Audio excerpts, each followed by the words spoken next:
You are weak, and I denounce this marriage to my son. It ends now. You should go home. I can't just leave, not like this. I'm no longer interested in this marriage. I want you to sign the divorce papers. Please, be calm. We can settle this. She is my granddaughter. Husband threw his pregnant wife out during a gala. 50 guests were watching. Cameras were rolling. His mother took the microphone and did the unthinkable. Let's talk about integrity, about knowing your place. She mocked her daughter-in-law's background, her village, her parents. This woman had just closed the biggest deal their company had ever seen. While 8 months pregnant, while exhausted, while everyone else took credit. And now, her mother-in-law was erasing her, calling her unworthy in front of everyone who mattered. Her husband sat there, silent, watching his mother destroy his wife. Then he stood and said, "I think you should go home. You're clearly not well." As if her objection to public humiliation was a symptom. As if being destroyed was something she should accept quietly. But just as the doors were closing behind her, a wealthy old man arrived. He walked into that ballroom, took the microphone and said, "She is my granddaughter." What happened next exposed decades of lies, stripped them of everything they thought they owned, and turned their night of cruelty into the most public reckoning they'd ever face. This is how it happened. Hello, my beautiful family. Welcome back to my channel. Before we jump into this story, we need to go back to how it all started. But before then, I need to ask you something real quick. If you've been watching my stories without subscribing, you're basically telling YouTube you don't want to see more of these life-changing stories. And I know that's not true, right? So do me a favor. Hit that subscribe button right now. It's free, it takes 1 second, and it helps me keep bringing you these powerful stories. Also, drop a comment telling me what time and where you're watching from. I read every single one, and it helps the algorithm show this to more people who need to hear it. Alright, let's get into how this all began. Maria entered the grand conference hall with a quiet dignity that immediately contrasted the ostentatious wealth surrounding her. She wore no designer labels, no extravagant jewelry, and carried no entourage, but there was a confidence in her posture, a subtle power emanating from intelligence, discipline, and years of unwavering hard work. The room buzzed with the energy of high-level executives and investors, men and women who had built empires on negotiation and influence, their watches glinting under crystal chandeliers, their tailored suits worth more than most people earned in months. But Maria didn't need any of that. She let competence speak. She took her seat near the center of the mahogany table, opened her leather folder, worn but meticulously organized, and waited. Around her, conversations flowed about market projections, quarterly earnings, and the deal that had been slowly dying for 6 months. 3 firms had tried to close it. 3 had failed. The tension in the room was palpable. Reputations were on the line. Millions were at stake. And everyone knew it. When the lead investor, a silver-haired man named Richard Caldwell, opened the session, his tone was aggressive, almost dismissive. He'd seen countless negotiators crack under his scrutiny. "Let's not waste time," he said, leaning back in his chair. "Your last proposal was insulting. Frankly, I'm not sure why we're even here." The room shifted uncomfortably. Maria's colleagues glanced at each other, unsure how to respond. But Maria didn't flinch. She didn't rush to defend. She simply listened, her eyes steady, her expression calm. Caldwell continued, listing objections, pointing out flaws, his voice growing more confident with each passing second. He was testing them, pushing to see who would break first. When he finally finished, the room fell silent. Everyone waited. Maria set down her pen, folded her hands, and spoke. Her voice was calm, measured, but it carried a weight that made everyone lean in. "Mr. Caldwell, I appreciate your directness. Let me address each of your concerns, starting with Clause 7. She didn't raise her voice. She didn't need to. She walked him through the deal point by point, dismantling his objections with facts he couldn't argue, countering his strategies before he even voiced them. She'd spent 2 weeks studying every document, every clause, every loophole his team had used to stall negotiations. She knew his moves before he made them. She understood not just the contract, but the psychology behind every tactic. And she used that knowledge like a scalpel, precise and undeniable. Within 30 minutes, Caldwell's confidence had shifted to curiosity. Within an hour, curiosity had turned to respect. By the time Maria finished, the room had transformed. Executives who'd been checking their phones were now taking notes. Assistants who'd been whispering in corners were silent, listening. Caldwell sat forward, his earlier aggression replaced by something almost like admiration. "You've done your homework," he said. Maria nodded once. "I don't waste anyone's time, including my own." He smiled then, a genuine smile, and extended his hand across the table. "Let's finalize this." By the end of the day, the deal was closed. Signed. Done. Seasoned professionals, men and women who had spent decades in boardrooms, were shaking her hand and asking where she came from. One older executive, a woman with sharp eyes and sharper instincts, pulled her aside. "That was masterful," she said quietly. "How long have you been doing this?" Maria smiled. "Long enough to know that preparation beats performance every time." The woman laughed. "I'd hire you in a heartbeat. Don't let anyone underestimate you." Maria thanked her, but she'd heard those words before. She knew how quickly admiration could turn to envy, how easily respect could be weaponized. Her future husband noticed her that day, not because she flirted, not because she tried to stand out, but because competence is magnetic. He was an executive in the same company, sharp enough to recognize talent when he saw it, secure enough to admire it without feeling threatened. After the session ended, he approached her in the hallway. "That was impressive," he said. She turned, meeting his gaze with the same calm she'd shown in the boardroom. "It was necessary." He smiled. "Most people would have celebrated. You're already thinking about the next deal, aren't you?" She didn't deny it. Success doesn't pause. They talked for 20 minutes. Not about personal things. Not about where they were from or what they liked to do on weekends. They talked about strategy, about markets, about the psychology of negotiation. It was the kind of conversation that revealed character, the kind that built respect faster than any amount of small talk ever could. Over the next few months, they worked together on 3 more deals. Each one Maria closed. Each one, he watched her work with quiet admiration. Their connection wasn't built on romance. It was built on something deeper. Mutual recognition of intellect and drive, a bond that neither ego nor wealth could distort. When he finally asked her to dinner, it wasn't to charm her. It was to understand her. "You don't talk much about yourself," he said one evening over coffee. She shrugged. "My work speaks." He nodded. "It does. Louder than most people's words." But he wanted to know more. Not to judge. To connect. "Where did you learn to negotiate like that?" Maria hesitated, then answered honestly. "From necessity. When you grow up with nothing, you learn quickly that preparation is the only advantage you'll ever have. So you prepare better than everyone else." But not everyone was impressed. From the back of the conference hall, that first day, a woman had been watching. His mother. She hadn't clapped when Maria closed the deal. She hadn't smiled when others congratulated her. She'd simply observed, her expression neutral, her mind already calculating. That evening, at a private family dinner, she asked her son about Maria. "She's brilliant," he said, his voice carrying genuine enthusiasm. "Where's she from?" his mother asked, her tone carefully controlled. He paused. "Does it matter?" His mother sipped her wine, her gaze steady. "It always matters." She made calls. Quiet ones. Discreet inquiries through well-placed contacts. Within 2 days, she knew everything. Maria's village. Her parents' modest income. The scholarship that had carried her through university. The small apartment she rented on the edge of the city, clean but simple. The clothes she bought on sale and wore until they frayed. The fact that she sent half her salary home every month to support her aging parents. To most people, these facts would have been admirable.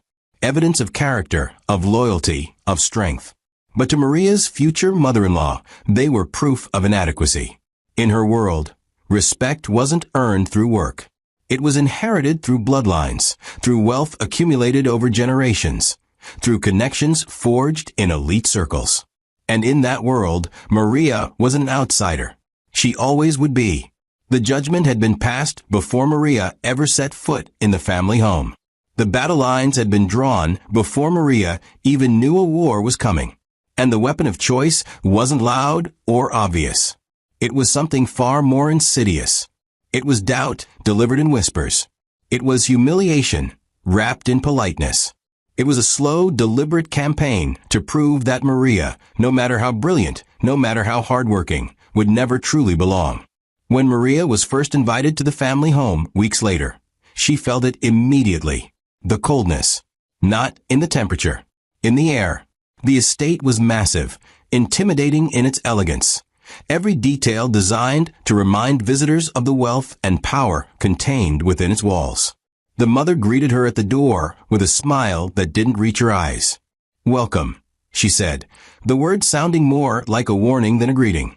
Maria stepped inside, her instincts already alert.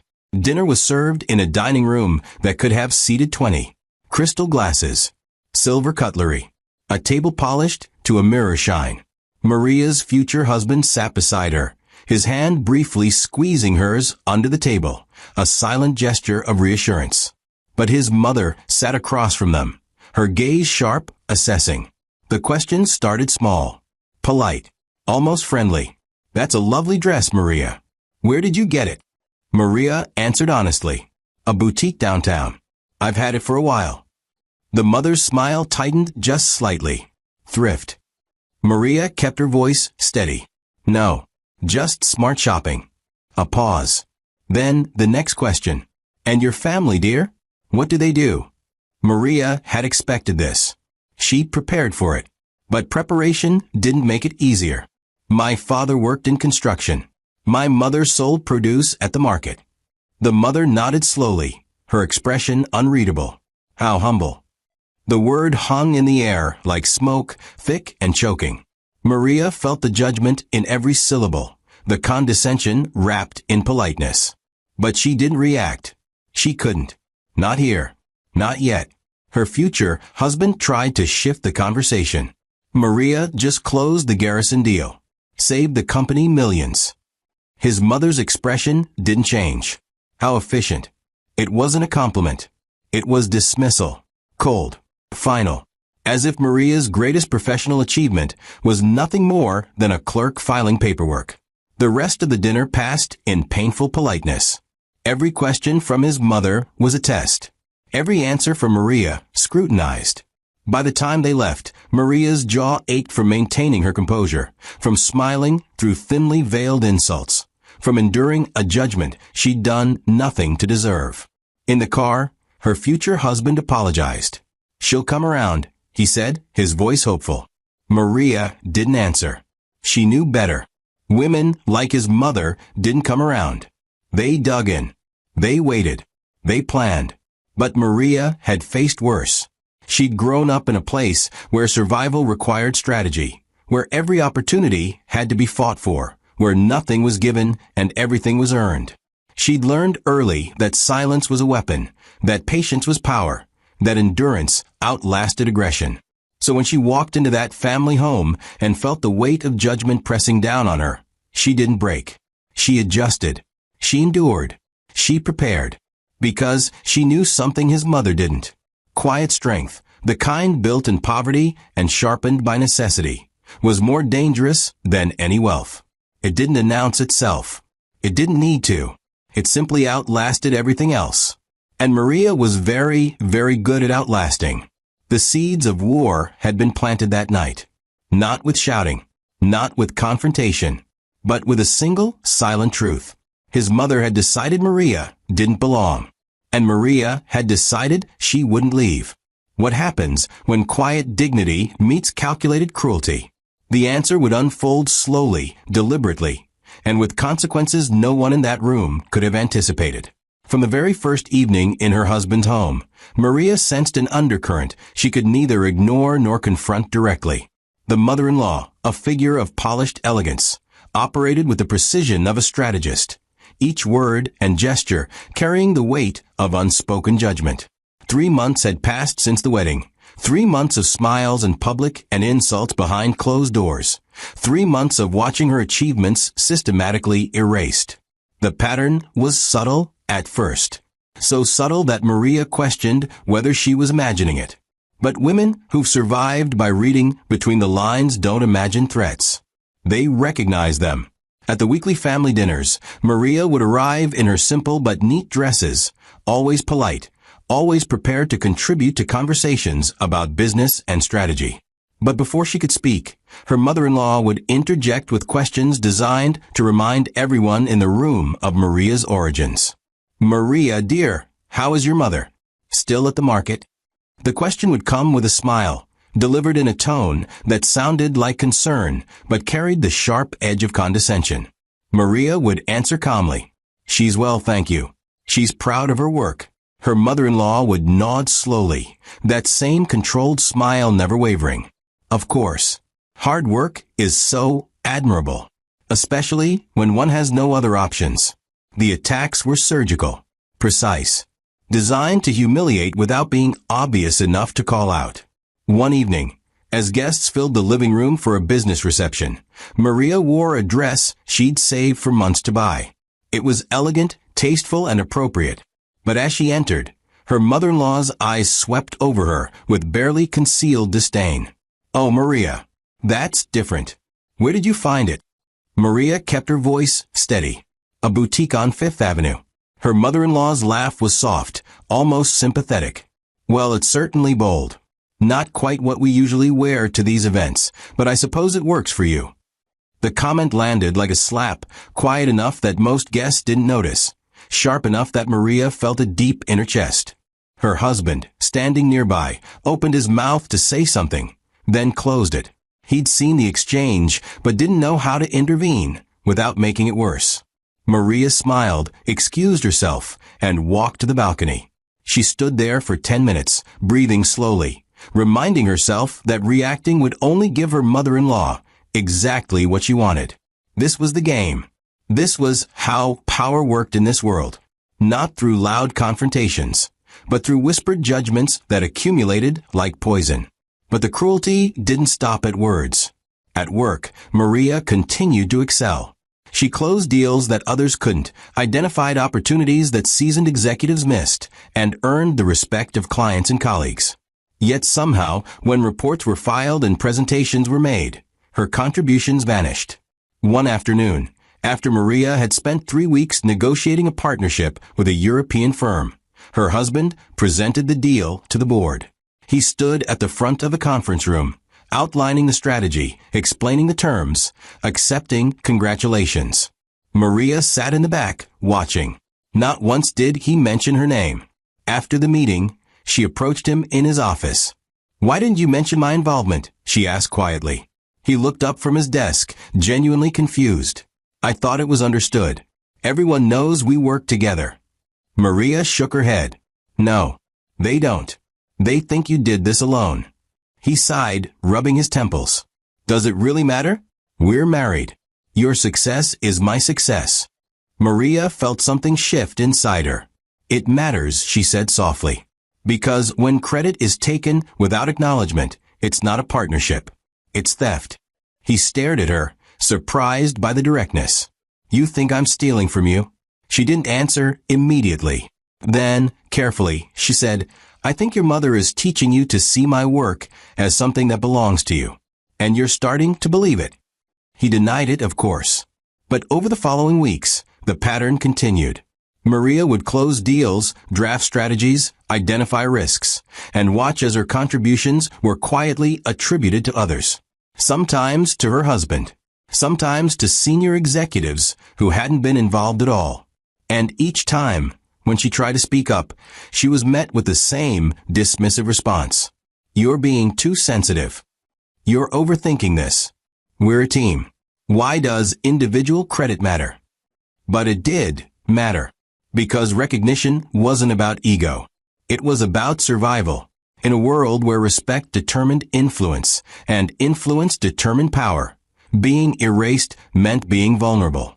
And Maria was beginning to understand just how vulnerable she'd become. Her mother-in-law knew this. She designed it this way.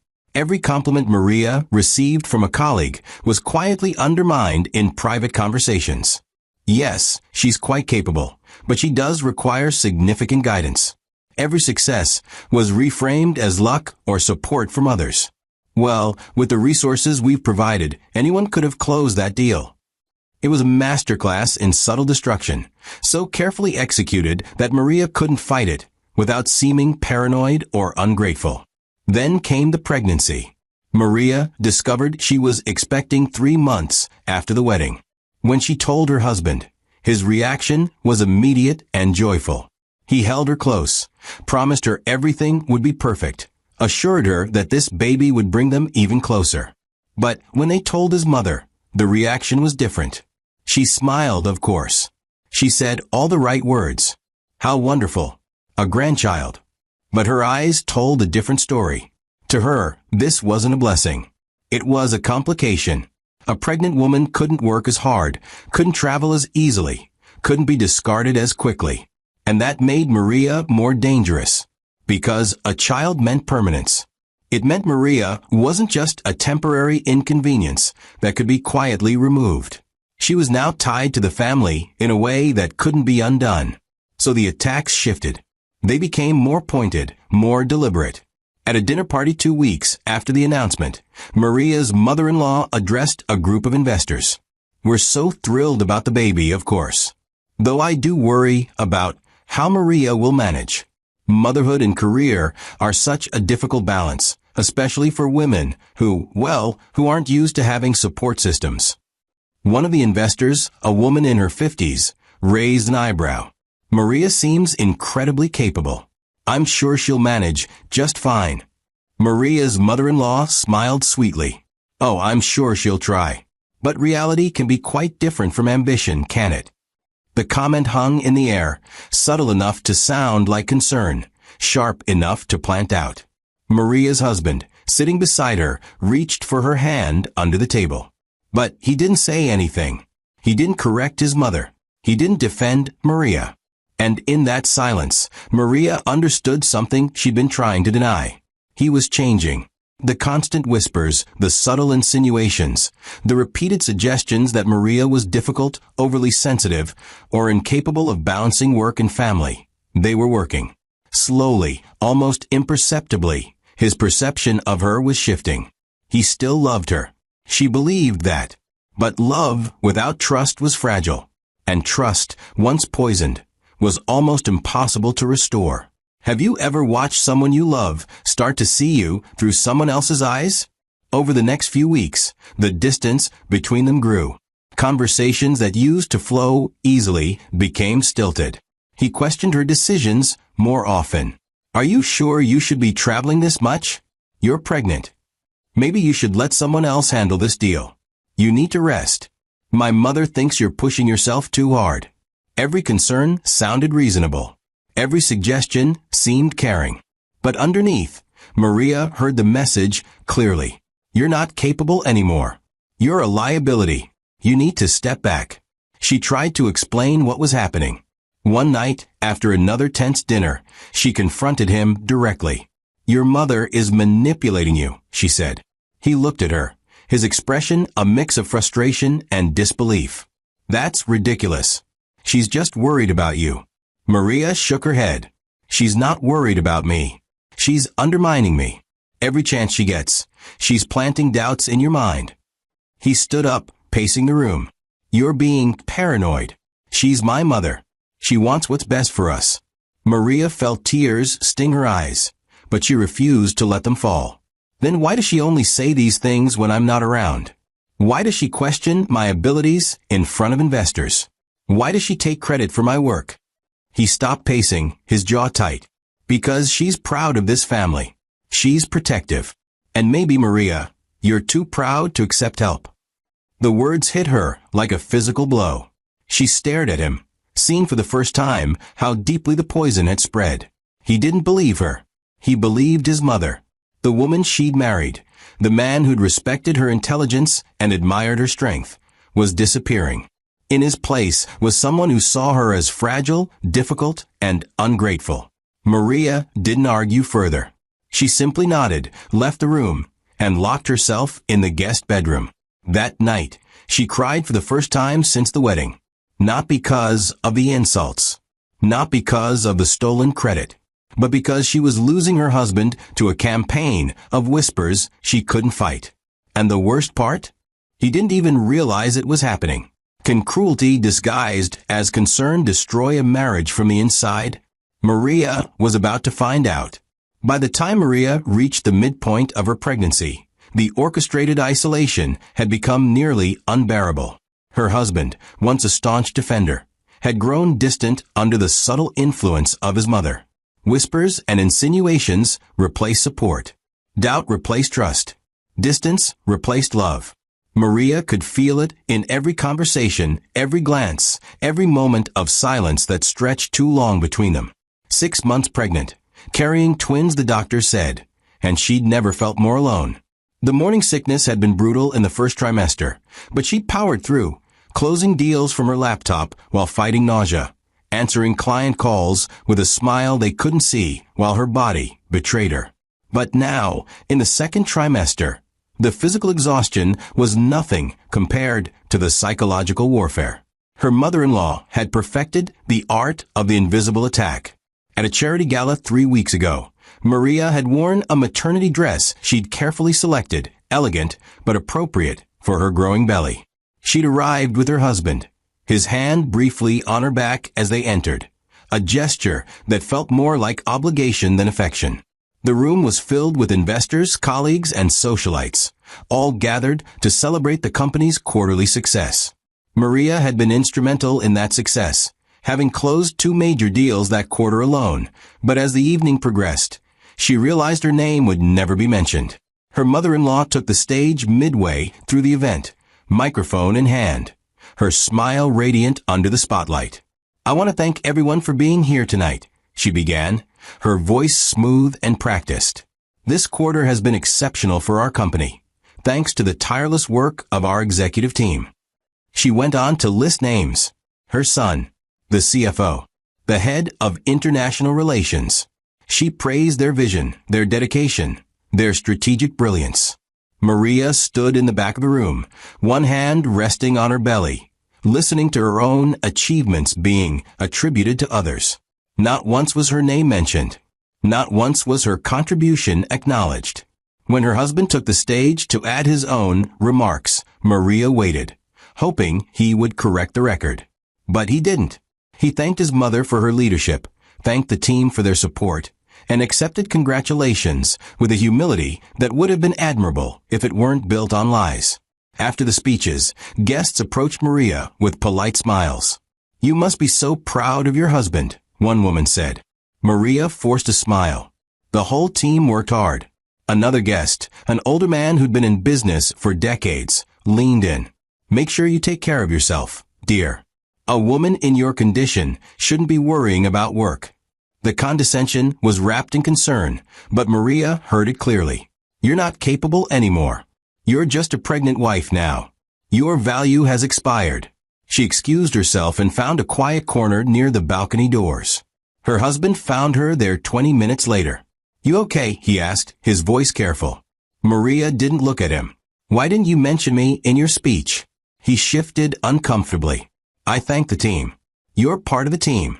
She turned to face him, her eyes searching for him. "I closed the Bergman deal. I negotiated the terms for the Singapore expansion. I saved us from losing the Whitmore account when they threatened to pull out. And you thank the team?" He sighed, running a hand through his hair.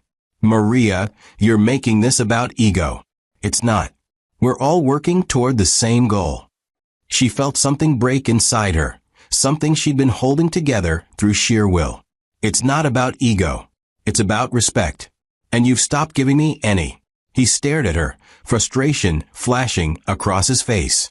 "You're being unreasonable. My mother said you might get emotional during the pregnancy, but I didn't think." Maria cut him off, her voice low but sharp. "Your mother said. Do you hear yourself? Every time you doubt me, every time you dismiss me, it's because your mother said something." When did you stop thinking for yourself? He stepped back as if she'd struck him. That's not fair. Maria's laugh was bitter. No. What's not fair is watching you become someone I don't recognize. Someone who takes credit for my work and blames my objections on hormones. The argument ended there because they were in public, because causing a scene would only give his mother more ammunition, because Maria was too exhausted to fight a battle she was clearly losing. They drove home in silence, the space between them in the car feeling like an ocean. That night, Maria lay awake, her hands resting on her belly, feeling the twins move inside her. She dreamed of this moment, of becoming a mother, of building a family with the man she loved. But now, carrying his children, she'd never felt more isolated. How do you fight an enemy who operates in whispers? How do you defend yourself against accusations that are never spoken aloud?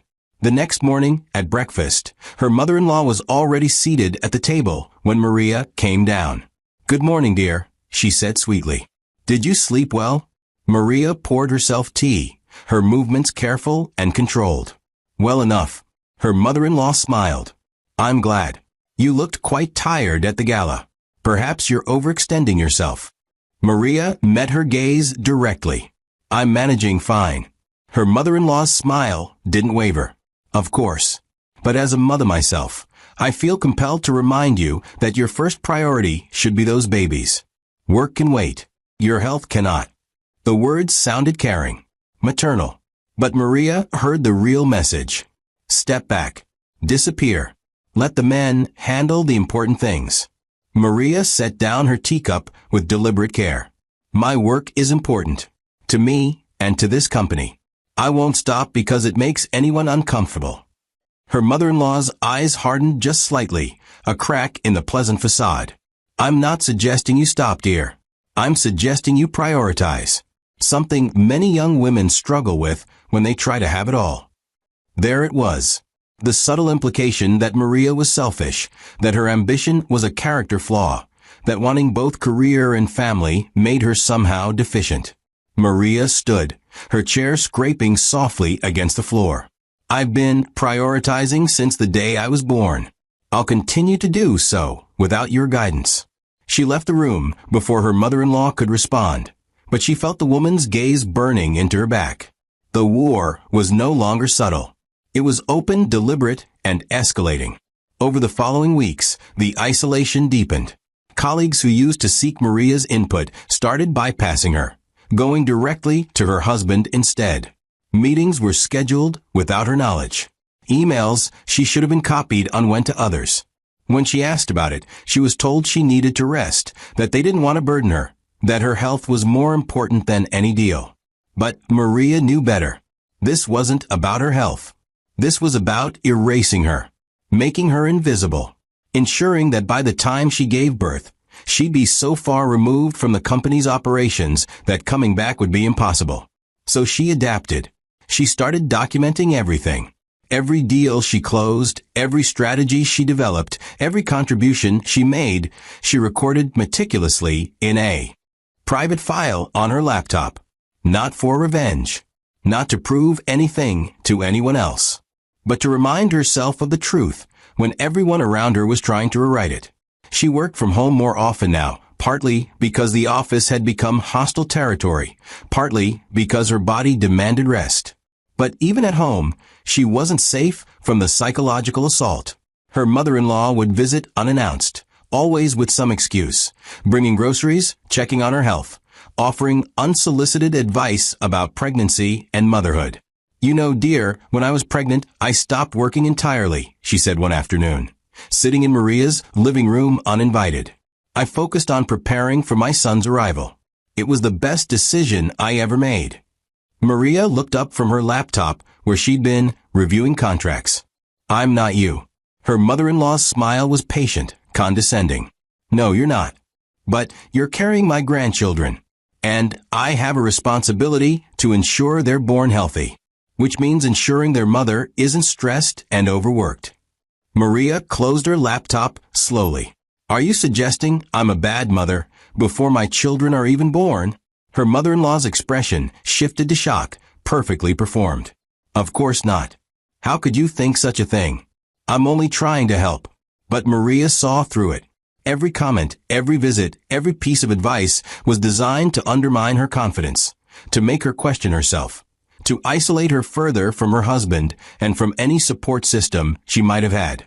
That evening, when her husband came home, his mother was still there. They sat together in the living room, talking in low voices, occasionally glancing toward the bedroom where Maria had retreated. She could hear fragments of their conversation through the door. She's becoming difficult, so defensive. I'm worried about her mental state. Pregnancy can do strange things to a woman's mind. Maria pressed her hands against her ears, but the words seeped through anyway. This was the strategy. Make her seem unstable. Make her reactions look irrational. Make everyone believe she was the problem. When her husband finally came to bed hours later, Maria pretended to be asleep. He stood in the doorway for a long moment, and she could feel his uncertainty, his confusion. He was being torn between two versions of reality. His mother's carefully constructed narrative and his own fading memories of who Maria actually was. Which version would win? The question haunted Maria as she lay there in the dark, twins moving restlessly inside her, her marriage crumbling around her, and no way to fight back without confirming every terrible thing being said about her. Endurance, she reminded herself, was her only weapon now. Silence was her shield. And somewhere deep inside, she held onto the truth, even as everyone around her tried to bury it. Even as the personal pressures intensified, Maria's professional brilliance could not be dimmed. At 7 months pregnant, carrying twins that made every movement deliberate and exhausting, she spearheaded the largest deal the family company had ever attempted, a multi-billion-dollar acquisition with global implications. The target was Meridian Technologies, a European firm with cutting-edge patents and distribution networks that could triple the company's international presence. 3 competitors were circling the same opportunity, each with deeper pockets and stronger political connections. But Maria had something they didn't. She had vision, and she had desperation. This deal wasn't just about business anymore. It was about survival. If she could close this, if she could prove her worth beyond any doubt, maybe her husband would finally see what his mother was doing. Maybe the fog of manipulation would lift. Maybe she could reclaim the marriage she'd once had. So she worked, through morning sickness that still plagued her, through swollen ankles and back pain that made sitting at her desk an act of endurance, through sleepless nights when the twins would kick and turn, as if they too sensed the urgency of what their mother was fighting for. The negotiation had begun 4 months earlier, before anyone knew about the pregnancy, before the isolation had become complete. Maria had initiated contact with Meridian's CEO, a notoriously difficult man named Henrik Voss, who'd rejected every previous approach. She'd spent weeks studying not just his company, but the man himself, his speeches, his interviews, his business philosophy. She learned he valued substance over flash, strategy over charm, and honesty over flattery. So when she finally secured a video call with him, she didn't waste time on pleasantries. Mr. Voss, I'm not here to convince you we're the best option. I'm here to show you we're the only option that makes sense. He'd raised an eyebrow, intrigued. Bold statement. Back it up. For the next hour, Maria walked him through a presentation she'd built entirely herself, outlining how the acquisition would preserve his company's independence while expanding its reach, how the financial structure would protect his employees, and how the timeline would give him control over the transition. She anticipated every objection before he raised it. She addressed every concern before he voiced it. By the end of the call, Voss was leaning forward, his skepticism replaced by genuine interest. "Send me the full proposal," he said, "and we'll talk again next week." Over the following months, Maria navigated the deal with surgical precision. Every meeting, every document, every negotiation point was handled with meticulous care. Her team, initially skeptical of her ability to manage such a massive undertaking while pregnant, quickly realized they were witnessing something extraordinary. One afternoon, during a particularly tense negotiation session held via video conference, Meridian's legal team raised an unexpected concern about intellectual property rights. The room fell silent. Maria's colleagues exchanged worried glances. This was the kind of issue that could derail weeks of progress. But Maria didn't panic. She'd anticipated this exact scenario 3 weeks earlier and had already prepared a solution. "If you look at Appendix 7, Section 4, she said calmly, pulling up the document on screen, you'll see we've structured the IP rights to remain with Meridian's original development team, with licensing agreements that protect your innovations while allowing collaborative development. This isn't an acquisition of your ideas. It's a partnership that amplifies them." The room on the other side of the screen went quiet. Then Voss laughed, a genuine sound of appreciation. "You've thought of everything, haven't you?" Maria allowed herself a small smile. "That's my job." But even as she closed in on the deal, the sabotage continued at home. Her mother-in-law, recognizing that Maria's success threatened her carefully constructed narrative, escalated her campaign. She began attending company meetings she'd never shown interest in before, offering opinions that subtly undermined Maria's strategies. "It's such an ambitious deal," she'd say to board members. "I just hope Maria isn't overextending herself. Pregnancy can affect judgment, you know, hormones and all." One board member, an older executive named Gerald who'd worked with the family for decades, actually pulled Maria aside after one such meeting. "Is everything all right?" he asked, his voice low and concerned. "Your mother-in-law seems worried about you." Maria felt the trap closing. If she defended herself, she'd seem defensive. If she dismissed the concerns, she'd seem reckless. So she chose her words carefully. "I appreciate her concern, but I assure you, this deal is solid. Every projection, every risk assessment, every contingency plan has been reviewed multiple times. My pregnancy doesn't affect my ability to read a balance sheet or negotiate terms." Gerald nodded, but she could see the doubt in his eyes. The seed had been planted. How do you fight someone who poisons your reputation while pretending to care about your well-being? 2 weeks before the deal was set to close, Maria woke up at 3 in the morning with sharp pains in her abdomen. Panic seized her immediately. The twins. Something was wrong. She shook her husband awake, her voice tight with fear. "I need to go to the hospital. Now." He was alert instantly, helping her to the car, his hand steady even as his face showed worry. At the emergency room, doctors examined her thoroughly, monitoring the baby's heartbeats, checking for complications. After 2 hours that felt like days, the doctor came back with news. "The babies are fine," she said, "but you're experiencing stress-related contractions. Not labor, but your body's warning system. You need to reduce stress immediately, or you risk premature delivery."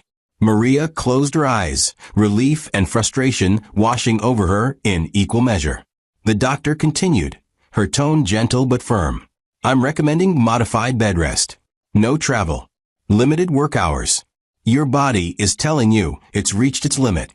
Maria's husband took her hand. "You need to step back from the Meridian deal," he said quietly. She turned to him, seeing genuine concern in his eyes, but also something else. Relief. As if this medical crisis had given him permission to finally say what his mother had been suggesting for months. "I can't," Maria said. "We're 2 weeks from closing. If I step back now, Voss will see it as instability. He'll walk away." Her husband shook his head. "Then let him walk away. Your health, our children, they're more important than any deal." Maria wanted to scream, wanted to tell him that this wasn't about the deal, that this was about everything his mother had stolen from her, every achievement she'd had to fight twice as hard for, every moment of her competence being questioned. But she was too exhausted, too drained. So she simply said, "I'll work from home. I'll rest. But I'm finishing this." He didn't argue further, but the tension between them was palpable during the silent drive home. Over the next 2 weeks, Maria worked from her bed, laptop balanced on her swollen belly, phone pressed to her ear during conference calls that lasted hours. Her team brought documents to the house. Video conferences replaced in-person meetings. And slowly, painfully, the deal came together. The final negotiation happened on a Tuesday morning. Maria, propped up by pillows, her ankle swollen and her back aching, faced Henrik Voss one last time via video. We've addressed every concern, she said, her voice steady despite her exhaustion. The only question left is whether you trust us to honor our commitments. Voss was quiet for a long moment, studying her through the screen. Then he said something that caught her off guard. You know, Mrs. Martinez, when we started this process, I had my doubts. Not about your company, but about whether anyone had the fortitude to see this through. You've proven me wrong. Not just with your strategy, but with your character. This deal is closed. Relief flooded through Maria, so intensely she felt tears prick her eyes. Thank you, she managed. You won't regret this. When the call ended, Maria sat alone in her bedroom, one hand on her laptop, the other on her belly. She'd done it. Against every obstacle, every act of sabotage, every moment of isolation and doubt, she'd closed the biggest deal in the company's history. This was her vindication, her proof. Her undeniable worth is documented in contracts and signatures and billions of dollars. But when her husband came home that evening and she told him the news, his reaction wasn't what she'd hoped for. That's great, he said, but his voice was flat. I'm proud of you. The words fell hollow, obligatory, as if he was reading from a script his mother had written. The board wants to host a gala dinner to celebrate, he continued. Next Saturday. It'll be a big event. Investors, press, everyone. Maria felt a spark of hope. A public celebration. Recognition. Finally, her work would be acknowledged in front of everyone who mattered. That sounds perfect, she said. Her husband nodded, but he wouldn't meet her eyes. My mother's organizing it. She wants it to be special. And there it was. The warning bell that Maria should have heard louder. Her mother-in-law, organizing a celebration of Maria's achievement. But Maria was too tired, too relieved, too desperate for validation to question it. She convinced herself that maybe this was the turning point. Maybe her mother-in-law had finally accepted her. Maybe closing this deal had earned her the respect she'd been fighting for. She spent the next week preparing, choosing a modest but elegant maternity dress, practicing what she might say if asked to speak, allowing herself to imagine a moment where her worth was finally, publicly, undeniably recognized. She had no idea she was walking into a trap, that the gala wasn't designed to celebrate her. It was designed to destroy her. And everyone she trusted had been complicit in building it. When Saturday arrived, Maria dressed carefully, her hands trembling slightly with a mixture of anticipation and exhaustion. She looked at herself in the mirror, 8 months pregnant, carrying twins who would arrive in just weeks, having just closed the biggest deal of her career. You did this, she whispered to her reflection. No matter what happens next, you did this. She had no idea how prophetic those words would be, or how much she would need to remember them when everything fell apart. The night of the gala arrived with a deceptive beauty. Crystal chandeliers cast warm light across the grand ballroom, their reflections dancing on polished marble floors that gleamed like mirrors. Round tables draped in ivory silk filled the space, each set with fine china and crystal glasses that caught the light with every movement. A string quartet played softly in the corner, their music elegant and understated. Cameras had been positioned strategically throughout the room, capturing every angle, every guest, every moment. This was meant to be a celebration, a recognition of the Meridian deal that would reshape the company's future. But as Maria entered the ballroom on her husband's arm, 8 months pregnant and radiant despite her exhaustion, she felt something in the air that made her instincts scream. The smiles were too practiced. The whispers are too deliberate. Her mother-in-law stood near the entrance, greeting guests with gracious warmth. But when her eyes landed on Maria, something cold flickered beneath the polished surface. Maria, dear, she said, her voice carrying across the space. How wonderful that you could make it. Though I do hope you won't tire yourself. Perhaps you should sit down immediately. The concern sounded genuine to anyone listening. But Maria heard the subtext. You don't belong standing. You're too weak to be here.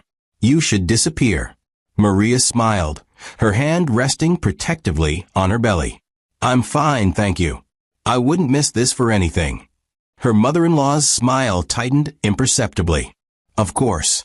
Though do let me know if you need anything. We certainly don't want any incidents. The word hung in the air like a threat. Maria moved into the ballroom, her husband's hand barely touching her back, a gesture that felt more like obligation than support.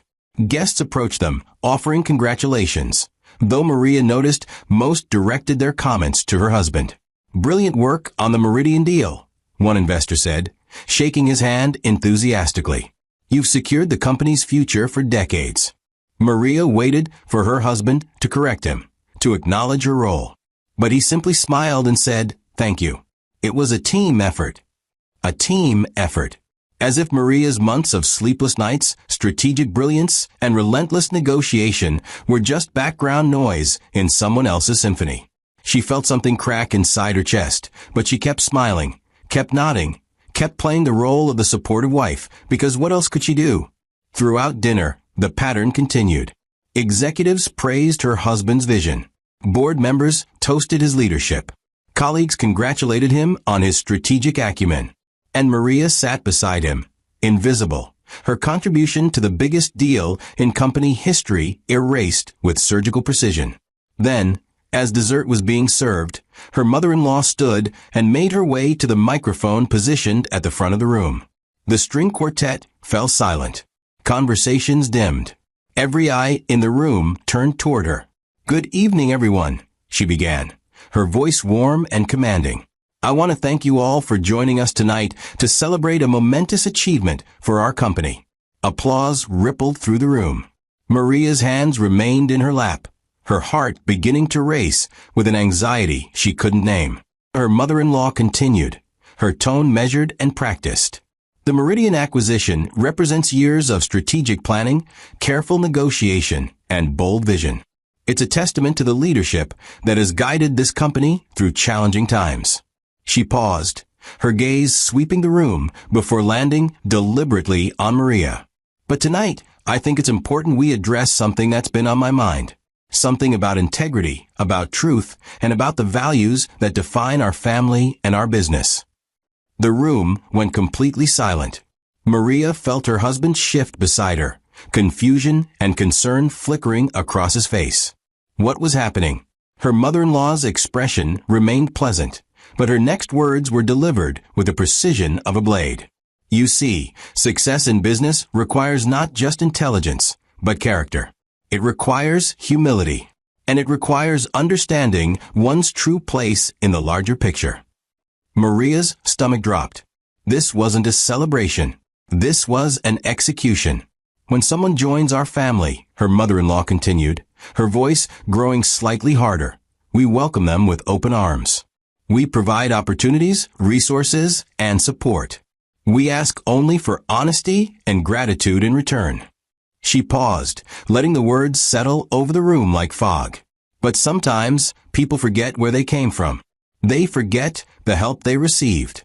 They begin to believe their own narratives, taking credit for achievements that were truly collaborative efforts. The implication was clear. Maria felt every eye in the room turn toward her, felt the weight of judgment pressing down on her from all sides. Her mother-in-law wasn't finished. "Maria came to us from very humble beginnings. A village most of us have never heard of. Parents who worked with their hands. No connections, no resources, no understanding of our world." The words were delivered with false sympathy, but each one landed like a hammer. We embraced her. We gave her opportunities she never could have accessed on her own. My son married her out of love. Yes, but also out of a generous spirit that saw potential where others might have seen only limitations. Maria's hands clenched in her lap, her nails digging into her palms. Around her, guests shifted uncomfortably, some looking away, others watching with the morbid fascination of people witnessing a public spectacle. "The Meridian deal," her mother-in-law said, her voice rising slightly, "was indeed a success. But let's be clear about who made it happen. My son led those negotiations. His team supported him. And yes, Maria was involved, as any good wife would be, offering assistance where she could. But to claim, as I've heard some suggest, that she was the architect of this achievement." She shook her head slowly, sadly. "That would be dishonest. That would be taking credit that isn't rightfully hers. The room erupted in whispers. Maria felt the ground shifting beneath her, felt her reality being rewritten in real time in front of 50 witnesses who would carry this narrative into every business circle that mattered. Her husband sat frozen beside her, his face pale, his expression unreadable. Why wasn't he stopping this? Why wasn't he standing up, correcting his mother, defending the truth? Maria started to rise, started to speak, but her mother-in-law's voice cut through the chaos. Maria, dear, I know this must be difficult to hear. Pregnancy makes us emotional, makes us perhaps see things in ways that aren't quite accurate. And I want you to know we still care about you. We still want what's best for those babies you're carrying. The false compassion was the cruelest cut of all. Maria's voice, when she finally found it, came out quieter than she intended. That's not true, she said, but the words were swallowed by the enormous room, by the whispers, by the sheer force of her mother-in-law's orchestrated assault. Her mother-in-law continued as if Maria hadn't spoken. I think, for everyone's sake, it would be best if Maria took some time away, to rest, to prepare for motherhood, to reflect on what truly matters. Then she turned to her son, her expression shifting to something that looked almost like concern. Don't you agree? And in that moment, Maria's husband, the man she'd loved, the man whose children she carried, the man who'd once admired her brilliance, looked at her with eyes that held doubt, confusion, and worst of all, embarrassment. He stood slowly, his movements mechanical, and when he spoke, his voice carried across the silent room. I think my mother is right. Maria, you should go home. You're clearly not well. The words shattered what was left of Maria's composure. Not well. As if her objection to being publicly humiliated was a symptom of instability rather than a justified response to cruelty. She looked around the room, searching for one face, one ally, one person who would speak up for truth. But she found only averted eyes and uncomfortable silence. People who'd praised her work in private now refused to meet her gaze. Colleagues who'd relied on her expertise suddenly found their phones fascinating. Even the executives who'd watched her close the Meridian deal remained silent, unwilling to contradict the family that controlled their careers. Maria stood, her movements slow and deliberate despite the trembling in her legs. She would not cry. She would not give them that satisfaction. She placed one hand on her belly, feeling the twins move restlessly inside her, as if they too sensed their mother's anguish. I closed that deal, she said, her voice stronger now, carrying across the room with quiet authority. I negotiated every term. I built every strategy. I spent months earning Henrik Voss's trust when everyone else had failed. And you all know it. Her mother-in-law's expression hardened. Maria, you're making a scene. Think of the babies. Think of your husband's reputation. Maria met her gaze directly, seeing clearly for the first time the depth of hatred beneath the polished exterior. This woman had never intended to accept her, had never planned to let her belong, had orchestrated this moment for months, planting seeds of doubt, stealing credit, poisoning her husband's perception, all leading to this public execution. I'm thinking very clearly, Maria said, clearer than I have in months. She turned to her husband, searching his face for some sign of the man she'd married. Are you going to let this happen? Are you going to let her erase everything I've done? Everything I am? He looked away. That was his answer. In front of 50 witnesses, cameras still rolling, investors and colleagues watching, he looked away. His mother's voice cut through the tension one final time. Someone escort Maria out. She needs rest. And just like that, it was over. Two security guards approached, their expressions apologetic but firm. Maria didn't resist. She walked toward the exit with her head high, her dignity intact even as her heart shattered, even as her marriage crumbled, even as her professional reputation was destroyed by lies told with practiced ease. The doors of the ballroom were heavy, ornate things that required both guards to pull them open. As Maria stepped through, 8 months pregnant, publicly humiliated, discarded the moment her usefulness ended, she heard the whispers resume behind her. Speculation, judgment, the narrative being solidified. Poor, unstable Maria, claiming credit she didn't deserve, suffering from pregnancy-induced delusions, thankfully removed before she embarrassed herself further. The doors began to close behind her, sealing her out of the world she'd fought so hard to be part of. But just as they were about to shut completely, a sound cut through the night air. The soft, unmistakable hum of an expensive engine. A Bentley, black and gleaming, pulling up to the entrance with a precision that suggested the driver knew exactly what was happening inside. The doors stopped mid-swing. Maria turned, her heart racing for reasons she couldn't explain. The Bentley's rear door opened, and a man stepped out. Elderly but not frail, dressed in an impeccable suit, moving with a kind of calm authority that needed no announcement. He looked at Maria, and something in his eyes, recognition, warmth, fury barely contained, made her breath catch. Then he walked past her, back toward the ballroom, and said in a voice that carried like thunder, "Keep those doors open. I'm not finished here." Inside the ballroom, her mother-in-law's triumph was about to turn to ash, because the man walking through those doors was about to change everything. And Maria, standing in the doorway between humiliation and vindication, had no idea that her nightmare was about to become someone else's.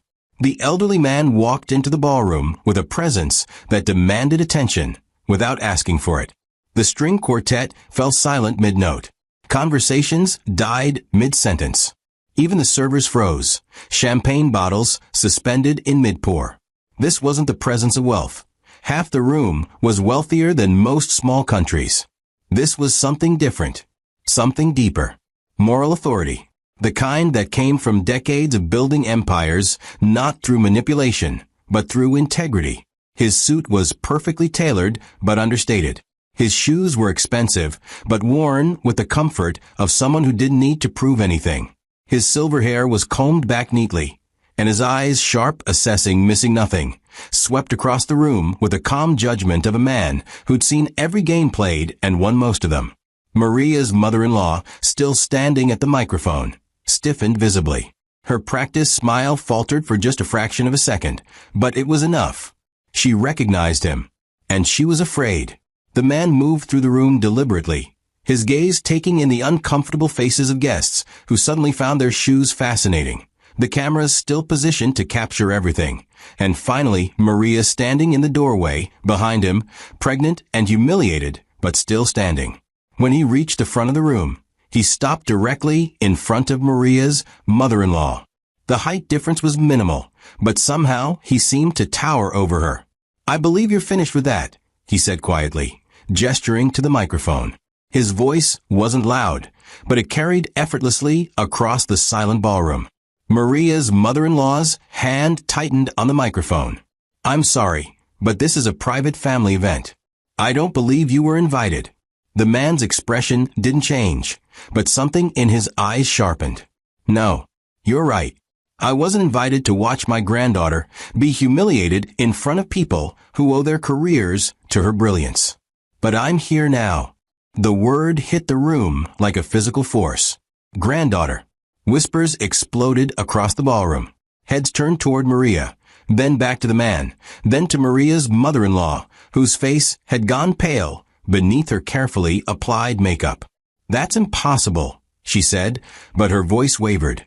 "Maria has no family of significance. No connections. We checked." The man's smile was cold. "You checked what you could see. Birth certificates. Public records. The obvious things. What you didn't check, because you lack the imagination to consider it, is that some people choose to live quietly. Some people prefer to let their work speak rather than their name appearing in society pages." He took the microphone from her unresisting hand and turned to face the room. "My name is Robertson. Some of you may recognize it. Most of you won't, because I've spent the last 30 years deliberately staying out of the spotlight." A board member in the front row gasped audibly. An investor in the back stood up suddenly, his face shocked. The name meant something. To those who understood real power, it meant everything. "For those who don't know," Robert continued calmly, "I built Chin International from nothing 50 years ago. Sold it in 1998 for $8 billion. Since then, I focused on private investments, strategic acquisitions, and apparently, according to tonight's performance, remaining unaware of my own granddaughter's existence. He paused, letting that sink in. Until 3 months ago, when a colleague happened to mention a brilliant young strategist named Maria who'd closed the Meridian deal, who'd come from my hometown, whose mother's maiden name I recognized immediately. Maria felt her knees weaken. Her mother had never spoken about her own father, had always deflected questions with vague answers and sad smiles. Maria had assumed he was dead or absent or simply wanted nothing to do with them. She'd never imagined this. Her grandfather's voice continued, steady and relentless. I had investigators confirm what I suspected, that Maria is indeed my granddaughter, that her mother is my daughter, who left 30 years ago after a disagreement about her choice of husband, a good man who worked construction. A man I rejected because I was too proud, too concerned with status, too much like some people in this room. His gaze swept across the guests, and several looked away guiltily. I spent 3 decades regretting that decision. And when I learned about Maria, about her intelligence, her work ethic, her character, I began watching from a distance, observing, waiting to see if she'd want to know me, if she'd earned the right to inherit what I'd built.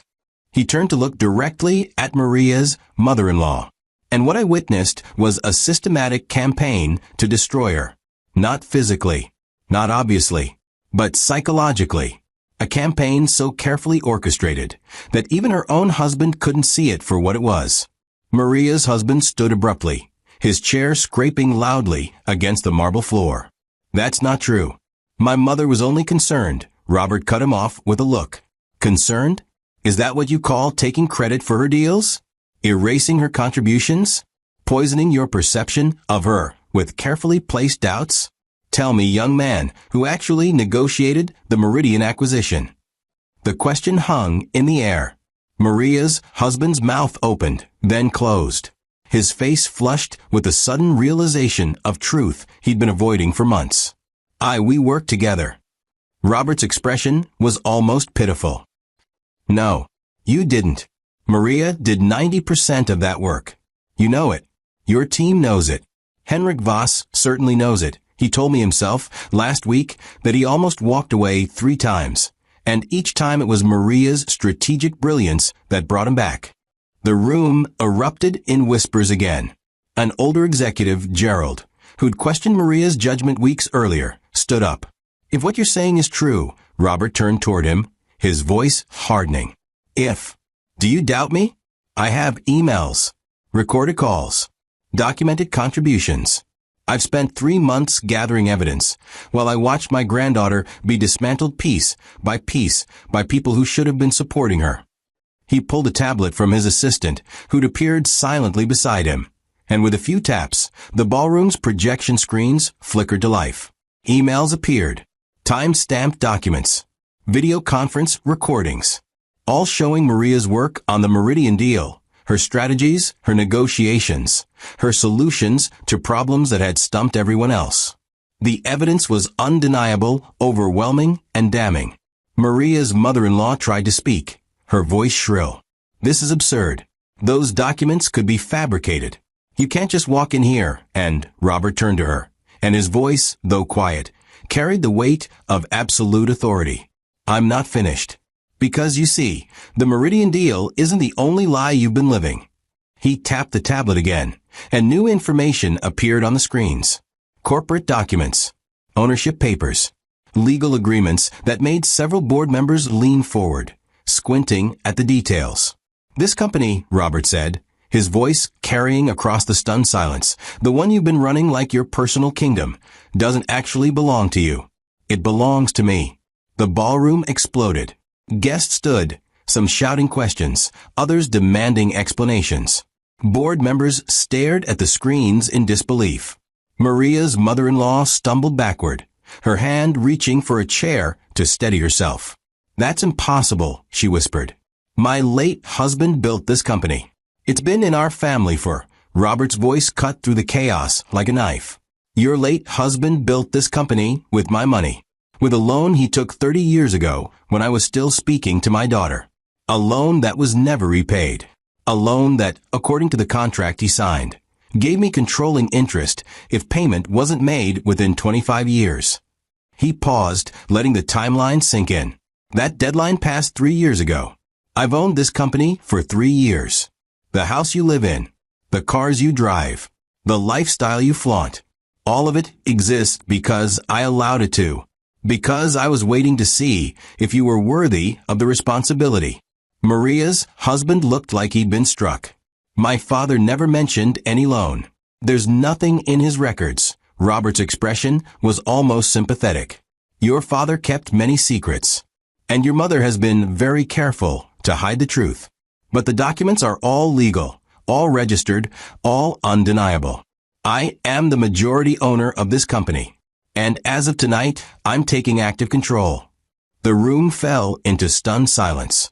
50 witnesses, multiple cameras, and the entire foundation of their understanding of power and ownership crumbling in real time. Maria's mother-in-law seemed to age 10 years in 10 seconds. Her carefully constructed world, her authority, her control, all of it had been built on sand, and the tide had just come in. Robert turned back toward Maria, still standing in the doorway, her hand on her belly, tears streaming down her face, though she made no sound. Come here, granddaughter, he said gently. Maria moved forward on shaking legs, the crowd parting before her like water. When she reached her grandfather, he took her hand with a gentleness that contrasted everything that had come before. I'm sorry I wasn't there sooner, he said quietly. I'm sorry you had to endure this alone, but you're not alone anymore. He turned back to the room, his voice returning to steel. Effective immediately, there will be changes. The board will be restructured. Credit will be given where credit is due. And those who participated in the systematic humiliation of my granddaughter will answer for it. His gaze landed on Maria's mother-in-law. You will vacate the family home by the end of the month. You will relinquish all titles and positions within the company. And you will be grateful I'm not pursuing legal action for fraud and embezzlement. She opened her mouth to protest, but no sound came out. What could she say? The evidence was on screens behind her. The witnesses surrounded her. The man who actually owned everything she claimed as hers stood before her, immovable and absolute. Robert's final words were delivered with quiet finality. This gala was meant to humiliate Maria. Instead, it will be remembered as the night truth returned to this company. The night accountability replaced manipulation. The night my granddaughter was finally given what she'd earned. He looked around the room one last time. I suggest you all consider carefully what role you played in tonight's events, and what role you want to play moving forward. Then he took Maria's arm gently and led her toward the exit. Behind them, the ballroom remained frozen in shocked silence.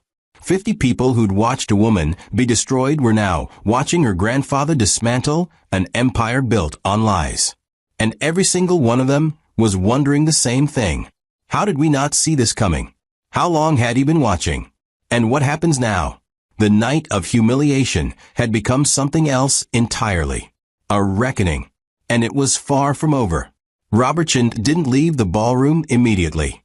Instead, he guided Maria to a chair at the front table, ensuring she was seated comfortably before turning back to address the frozen crowd.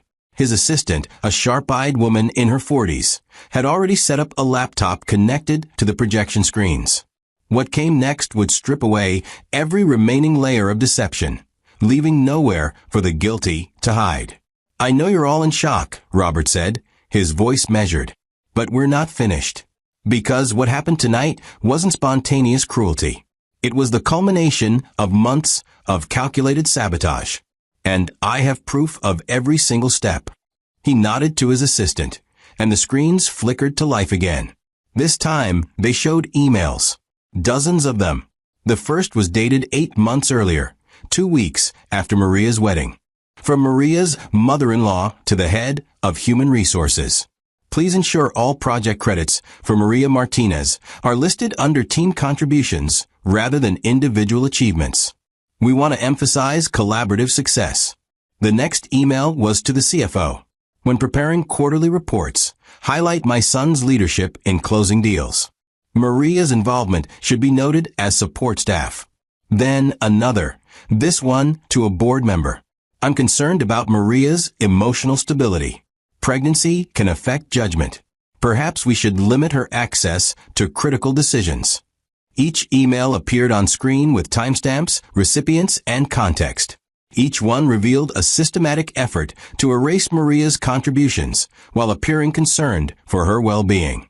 The room watched in horrified silence as the evidence mounted.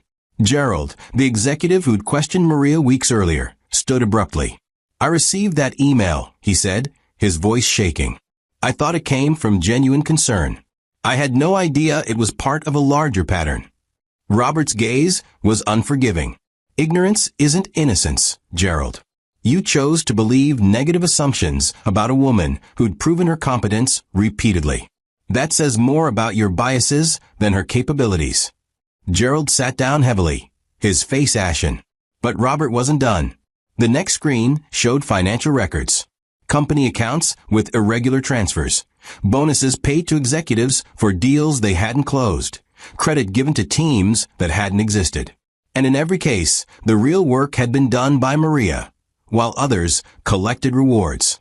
This, Robert said, gesturing to the screen, is institutional theft. Not of money, though that happened too, but of recognition, credibility, and professional identity. My granddaughter closed 7 major deals in the past year. 7. Do you know how many were publicly attributed to her? He paused. 0. A female executive in the back, someone Maria had worked with closely, raised her hand tentatively. Mr. Chun, I want to apologize. I knew Maria did most of the work on the Singapore expansion. I should have said something. Robert's expression softened slightly. Then say it now, publicly. Let's start rebuilding truth with honesty. The woman stood, her voice stronger now. Maria designed the entire Singapore strategy. She identified the market gaps, negotiated with local partners, and structured the deal to minimize regulatory risks.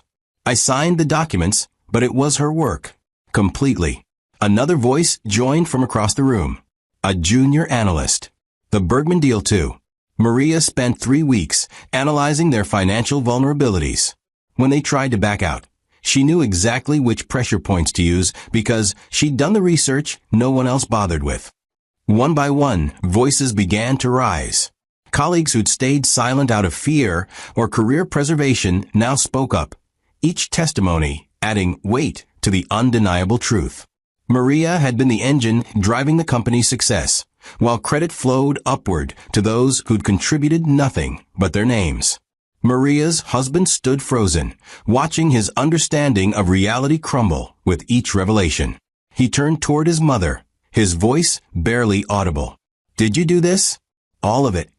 His mother's face was a mask of composure fighting against collapse.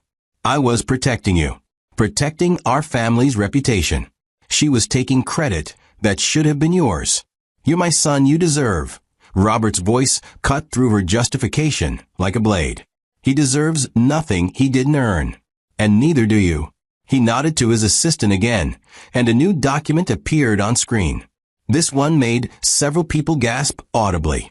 It was a contract between Maria's mother-in-law and a rival company, dated 6 weeks earlier.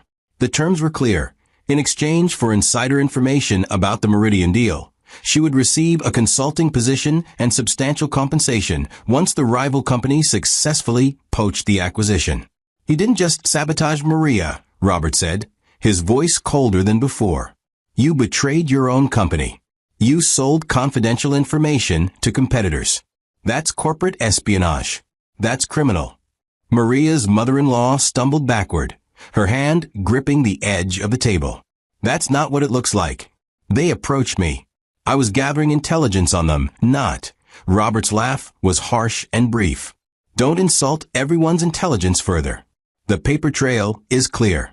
You provided them with Maria's strategic documents, her negotiation notes, her risk assessments. Everything she'd worked months to develop, you handed to the enemy for money and a title. The room exploded in outrage. Board members were shouting. Investors were pulling out phones to call lawyers. The carefully orchestrated gala had become a public trial, and the verdict was unanimous. But Robert raised his hand for silence, and somehow, impossibly, the room obeyed. "There's one more thing," he said quietly.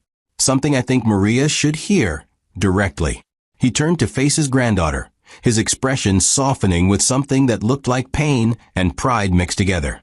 "3 months ago, when I first learned about you, I didn't just start investigating the company. I investigated your life, your marriage, your struggles, and I discovered something that I think you've been too loyal to see clearly." He gestured to the screen, and a new video appeared. Security footage from the family home, dated 2 months earlier. Maria's husband and his mother, sitting in the study, having a conversation they thought was private. The audio was clear. "She's becoming impossible to control," Maria's mother said. "The pregnancy was supposed to slow her down, but she's working harder than ever." Her son's voice responded, tired but complicit. "What do you want me to do?" His mother's answer was chilling. "Make her doubt herself. Question her decisions. Remind her that her background makes her unsuitable for this world. Slowly, gently, until she withdraws on her own." There was a pause, then her son's voice, quieter. "That feels cruel." His mother's response was immediate. "It's necessary. She doesn't belong here. She never did. And the longer she stays, the more damage she does to your reputation, to our family name." The video continued, showing multiple conversations over several weeks. Each one revealed Maria's husband participating in the campaign against her, sometimes reluctantly, sometimes with frustration, but always complicit. He questioned her judgment in front of colleagues. He suggested she was overreacting to his mother's behavior. He isolated her from potential allies by framing her as difficult and emotionally unstable. Maria watched the screen, her hand pressed against her mouth, tears streaming silently down her face. This wasn't just betrayal. This was premeditated destruction by the person she'd trusted most. When the video ended, the ballroom was silent except for Maria's quiet crying. Her husband stood motionless, his face drained of color, unable to meet her eyes. "I'm sorry," he whispered. "I didn't realize. I thought I was helping you.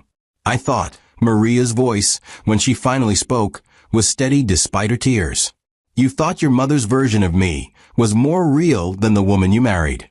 You chose her lies over my truth, over and over again." He took a step toward her, but Robert moved between them, his presence a wall. "You don't get to approach her right now. You've lost that right." He turned to address the entire room one final time. "What you witnessed tonight is what happens when cruelty operates in whispers, when power is abused behind closed doors, when good people stay silent because speaking up feels too risky." His gaze swept across every face, holding each person accountable. "This company will change. Not just management, but culture. Those who participated in or enabled this abuse will face consequences.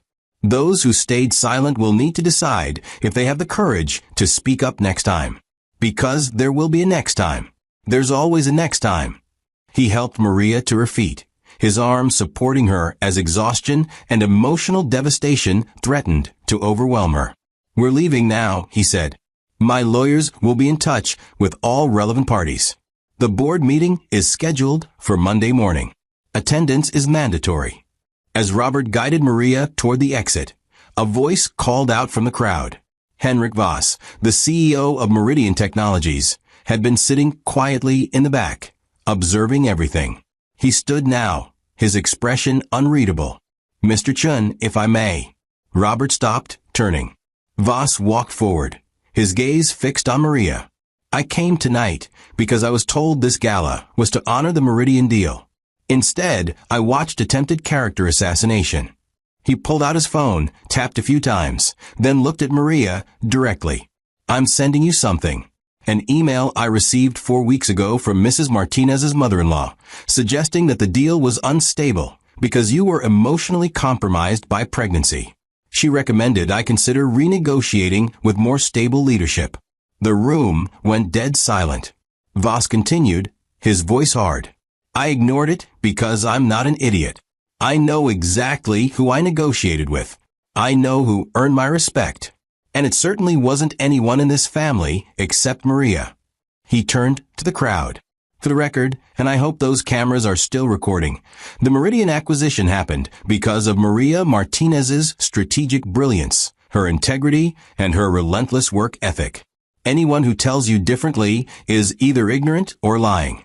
With that, he nodded to Maria and walked out. His testimony, from someone with no stake in the family drama, carried the weight of objective truth. One by one, other allies began to emerge. A junior executive who'd watched Maria work late nights while heavily pregnant. A secretary who'd seen the emails being sent behind Maria's back. An investor who'd noticed the pattern of credit being stolen. Each voice added to the mountain of evidence that Maria had been systematically destroyed by people who should have protected her. Maria's mother-in-law, seeing her carefully constructed world collapsing completely, made one last desperate attempt. "This is all because of him," she said, pointing at Robert. "He's manipulating you all.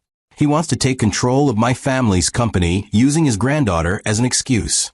Robert's smile was cold. "Your family's company? You mean my company that I allowed your husband to run? The company I funded, I built, I own." He pulled out a document, the original loan agreement, signed and notarized 30 years earlier.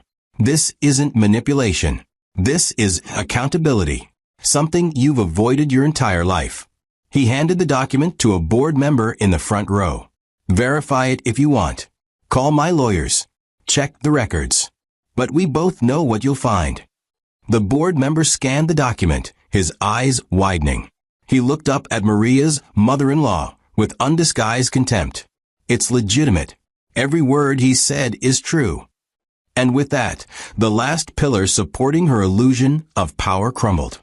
She collapsed into a chair, her perfect posture finally breaking, her mask of control shattered beyond repair. Robert took Maria's arm again. "We're done here. Maria needs rest, and these people need to reflect on their complicity."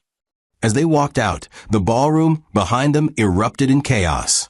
Shouting, accusations, desperate attempts to distance themselves from the woman who'd orchestrated everything. But Maria didn't look back. She'd spent months enduring, months staying silent, months letting her work speak. And now, finally, the truth had spoken louder than any of them. The question that lingered wasn't about guilt. That had been proven beyond doubt. The question was about consequences. What happens when the powerful are exposed? When lies are replaced with evidence? When silence is finally broken? The answer was unfolding in real time, captured by cameras that would ensure this night was never forgotten. And Maria, walking out of her nightmare supported by a grandfather she'd never known, was about to discover that vindication, while satisfying, was only the beginning of her real journey. Robert Chen's car pulled away from the gala, leaving behind a ballroom full of chaos, shattered reputations, and people scrambling to rewrite their roles in the night's events. But inside the Bentley, silence reigned. Not the oppressive silence Maria had endured for months, but a different kind. Protective, peaceful, the kind of silence that came after a storm when the world was still catching its breath. Maria sat beside her grandfather, her hands resting on her belly where the twins moved restlessly, as if they too sensed the seismic shift in their mother's life. She hadn't spoken since they left the ballroom, hadn't cried, hadn't asked questions. She simply sat, breathing slowly, processing months of pain that had finally been validated in front of everyone who doubted her. Robert watched her carefully, his experienced eyes recognizing the signs of someone who'd learned to survive by going internal, by protecting the core of who they were when the outside world became unbearable. He'd seen it before, in soldiers returning from war, in business partners who'd been betrayed, in his own daughter 30 years ago, when he'd rejected her choice of husband. The weight of that regret sat heavy on him now. "You don't have to talk," he said quietly. "But I need you to know something. Your silence these past months wasn't a weakness. It was a strategy, and it worked." Maria turned to look at him, her eyes red but dry. "Did it?" "Because it felt like losing. Every single day." Robert nodded slowly. "I know it did. But think about what happened tonight. If you'd fought back earlier, if you'd confronted your mother-in-law publicly, if you'd demanded credit loudly, what would have happened? Maria considered this. They would have called me difficult, ungrateful, emotional. Exactly, Robert said. They would have used your reactions as proof that you were unstable. Your silence, your patience, your refusal to give them ammunition. That's what made tonight possible. Because when the truth finally came out, there was no way to dismiss it as your overreaction or your exaggeration. The evidence spoke. And you didn't have to. The car turned onto a tree-lined street, pulling up to a brownstone Maria had never seen before. Robert's home, she realized. Your mother lives here too, he said, reading her expression. Has for the past 5 years after your father passed. She didn't tell you because I asked her not to. I wanted to earn the right to meet you, not demand it because of blood. Maria's breath caught. My mother's here? Now. Robert nodded. She's been watching from a distance too, wanting to help but respecting my decision to wait. Tonight, I think we've all waited long enough. The front door opened before they reached it, and a woman stepped out. Older now, her hair streaked with gray. But Maria would have recognized her anywhere. Her mother. The woman who'd raised her alone after her father died, who'd worked the market stalls to put Maria through school, who taught her that dignity wasn't about where you came from, but how you carried yourself. Mama, Maria whispered, and then she was moving, as fast as her pregnant body would allow, into arms that had always meant safety. Her mother held her carefully, mindful of the belly between them, tears streaming down both their faces. I'm sorry, her mother said in Spanish, their private language. I'm so sorry I wasn't there. I wanted to tell you about your grandfather, wanted to help, but he said. Maria pulled back, looking into her mother's eyes. Why didn't you tell me? All these years, I thought I had no one. Her mother's face crumpled with old pain. Because I was ashamed. When your grandfather rejected your father, rejected our marriage, because he thought we weren't good enough, I swore I'd never ask him for anything. Not money, not help, not even acknowledgement. I wanted to prove I could raise you, without his approval. Robert stood behind them, his voice heavy with regret. And you did. You raised an extraordinary daughter. But pride cost us all 30 years we can't get back. He looked at Maria. I was wrong. About your father. About what matters. About everything I thought defined worth.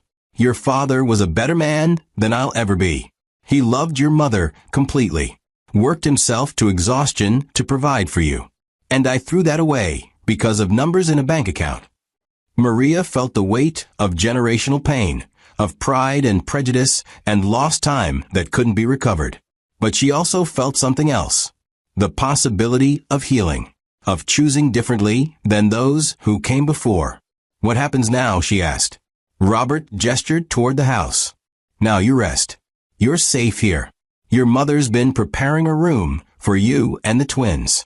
And tomorrow we will start fixing what's broken.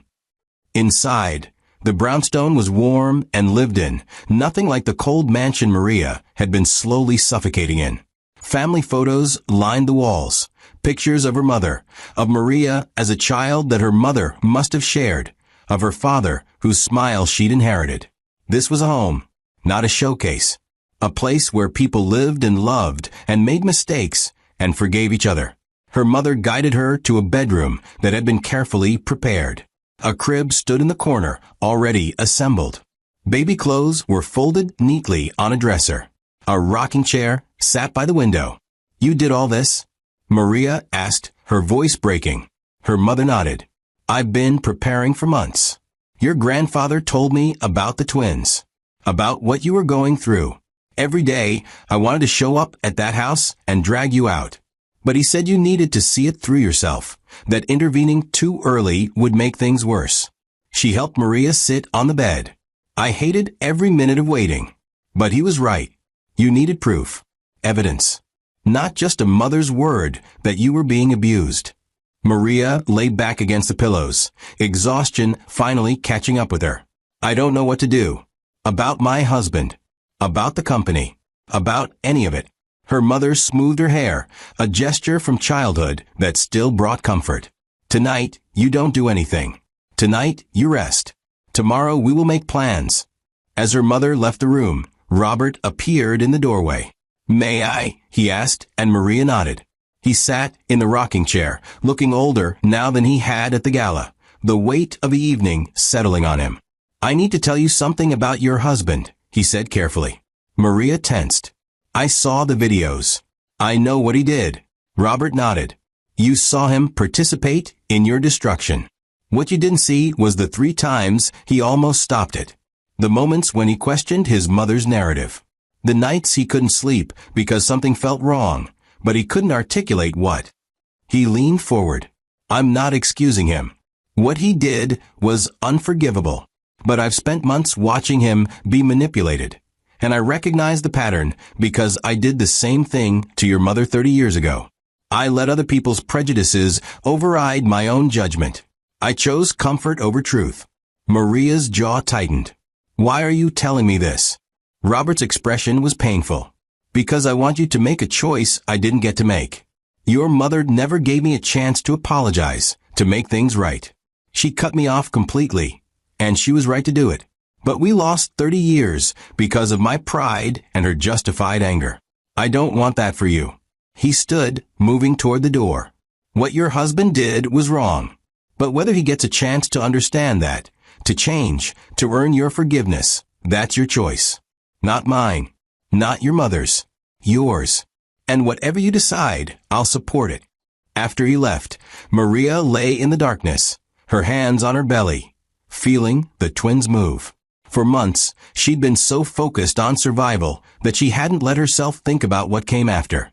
About forgiveness or consequences or the future. About whether love that had been poisoned could ever be cleansed. Her phone buzzed. 53 missed calls. 37 text messages. Most from her husband. She read one, I'm sorry. I know those words mean nothing right now, but I need you to know I finally see what I did. What I let happen. I don't expect forgiveness. I just need you to know the truth. Another, my mother is gone. Removed from the house by security. I should have done it months ago. I should have believed you. And another, I love you. I know I have no right to say that after tonight. But the twins deserve to know their father isn't the man you saw in those videos. Or maybe he is. Maybe that's exactly who I am. But I want to be better. I want to deserve you again. Maria set the phone down. Words were easy. Change was hard. And trust, once shattered, was nearly impossible to rebuild. But she'd spent months being silent, enduring, waiting. Maybe it was time to use her voice differently. Not to attack. Not to defend. But to set terms. To define what she would and wouldn't accept. To reclaim the power that had been slowly stolen from her. The next morning, Maria woke to sunlight streaming through unfamiliar windows and the smell of her mother's cooking drifting up from the kitchen. For the first time in 8 months, she felt rested, protected, safe. Downstairs, Robert sat at the kitchen table with a laptop already working. Her mother was preparing breakfast, humming softly in Spanish. It was so ordinary, so normal, that Maria almost cried again. Good morning, Robert said, looking up. How did you sleep? Maria poured herself tea, her movements slow and careful. Better than I have in months. What happens at the board meeting tomorrow? Robert's expression was all business now. Complete restructuring. Your mother-in-law is out entirely. Her allies on the board are being investigated. And you are being offered the position of Chief Strategy Officer, with full credit for every deal you've closed. Maria sat down heavily. I don't know if I can go back there. Too many bad memories. Robert nodded. I understand. Which is why I'm also offering you an alternative. Walk away completely. I'll provide for you and the twins. You'll never have to work again if you don't want to. He paused. But I hope you don't choose that. Because the company needs someone with your integrity. And you've earned the right to succeed in the place that tried to destroy you. Maria sipped her tea, considering. Walking away would be easier. Starting over somewhere new. Somewhere without the weight of months of humiliation. But easier wasn't always better. And letting them win by leaving felt like the final surrender. I want to think about it, she said. Robert smiled. Take all the time you need. The company isn't going anywhere. Her phone buzzed again. Her husband. He's been calling every hour, her mother said quietly. He showed up here last night after you were asleep. Your grandfather sent him away. Maria looked at Robert. Did he seem sincere? Robert considered the question carefully. He seemed broken. Whether that's guilt or just embarrassment at being exposed, I can't say. Only time will tell. Maria thought about the man she'd married. The one who'd respected her intelligence before his mother had poisoned his mind. Was that man still in there somewhere? Or had he been an illusion all along? I'm going to see him, she said suddenly. Not at the house. Somewhere neutral. I need to hear his apology without his mother's voice in his head. I need to see if there's anything left worth saving. Her mother's hand tightened on her shoulder. Are you sure? You don't owe him anything. Maria met her mother's eyes. I'm not doing it for him. I'm doing it for me. Because I need to know if I'm walking away from a marriage or from a lie. And I can't know that without giving him one chance to tell the truth. Robert nodded slowly. Then I'll arrange it. But I'm coming with you. Not in the room, but close enough to intervene if needed. Maria smiled, feeling something she hadn't felt in months. Agency. Control. The power to make decisions about her own life rather than simply enduring whatever was done to her. Her silence had protected her. But now it was time to speak. And this time, people would listen. Because she wasn't asking for permission anymore. She was setting terms. And anyone who didn't like it could leave. The woman who'd walked into that ballroom, humiliated and discarded, was gone. In her place was someone stronger. Someone who knew her worth. Someone who would never again let silence be mistaken for acceptance. What happens when a woman stops enduring and starts demanding? The answer was about to reshape everything. The conference room Robert had arranged was neutral territory, a private space in a downtown building neither Maria nor her husband had ever been to. Floor-to-ceiling windows overlooked the city, the morning sun casting long shadows across the polished table that separated them.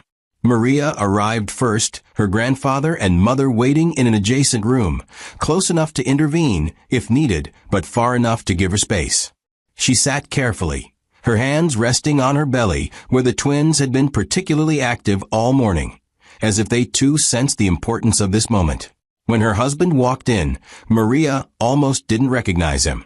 The confident executive who'd stood beside his mother at the gala was gone. In his place was a man who looked like he hadn't slept in days, his eyes hollow, his expensive suit wrinkled, as if he'd worn it since that night. He stopped just inside the doorway, unsure if he had permission to come closer. "Thank you for seeing me," he said, his voice hoarse. "I wasn't sure you would." Maria gestured to the chair across from her. "Sit down." He moved carefully, like someone approaching a wounded animal, afraid any sudden movement might cause her to flee. When he sat, he couldn't see her eyes. "I don't know where to start," he said. Maria's voice was steady, emotionless. "Start with the truth. Not the version your mother told you. Not what you wished had happened. The actual truth about what you did to me." He flinched but nodded. "I let her destroy you. Not just allowed it, I participated in it.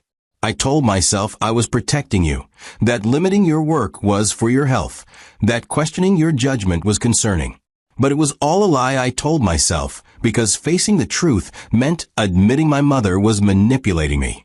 And admitting that meant I'd have to choose between you and her." Maria felt anger rise in her chest, hot and sharp. "And you chose her. Over and over again, you chose her." He finally looked up, tears streaming down his face. "I did. I'm not going to make excuses.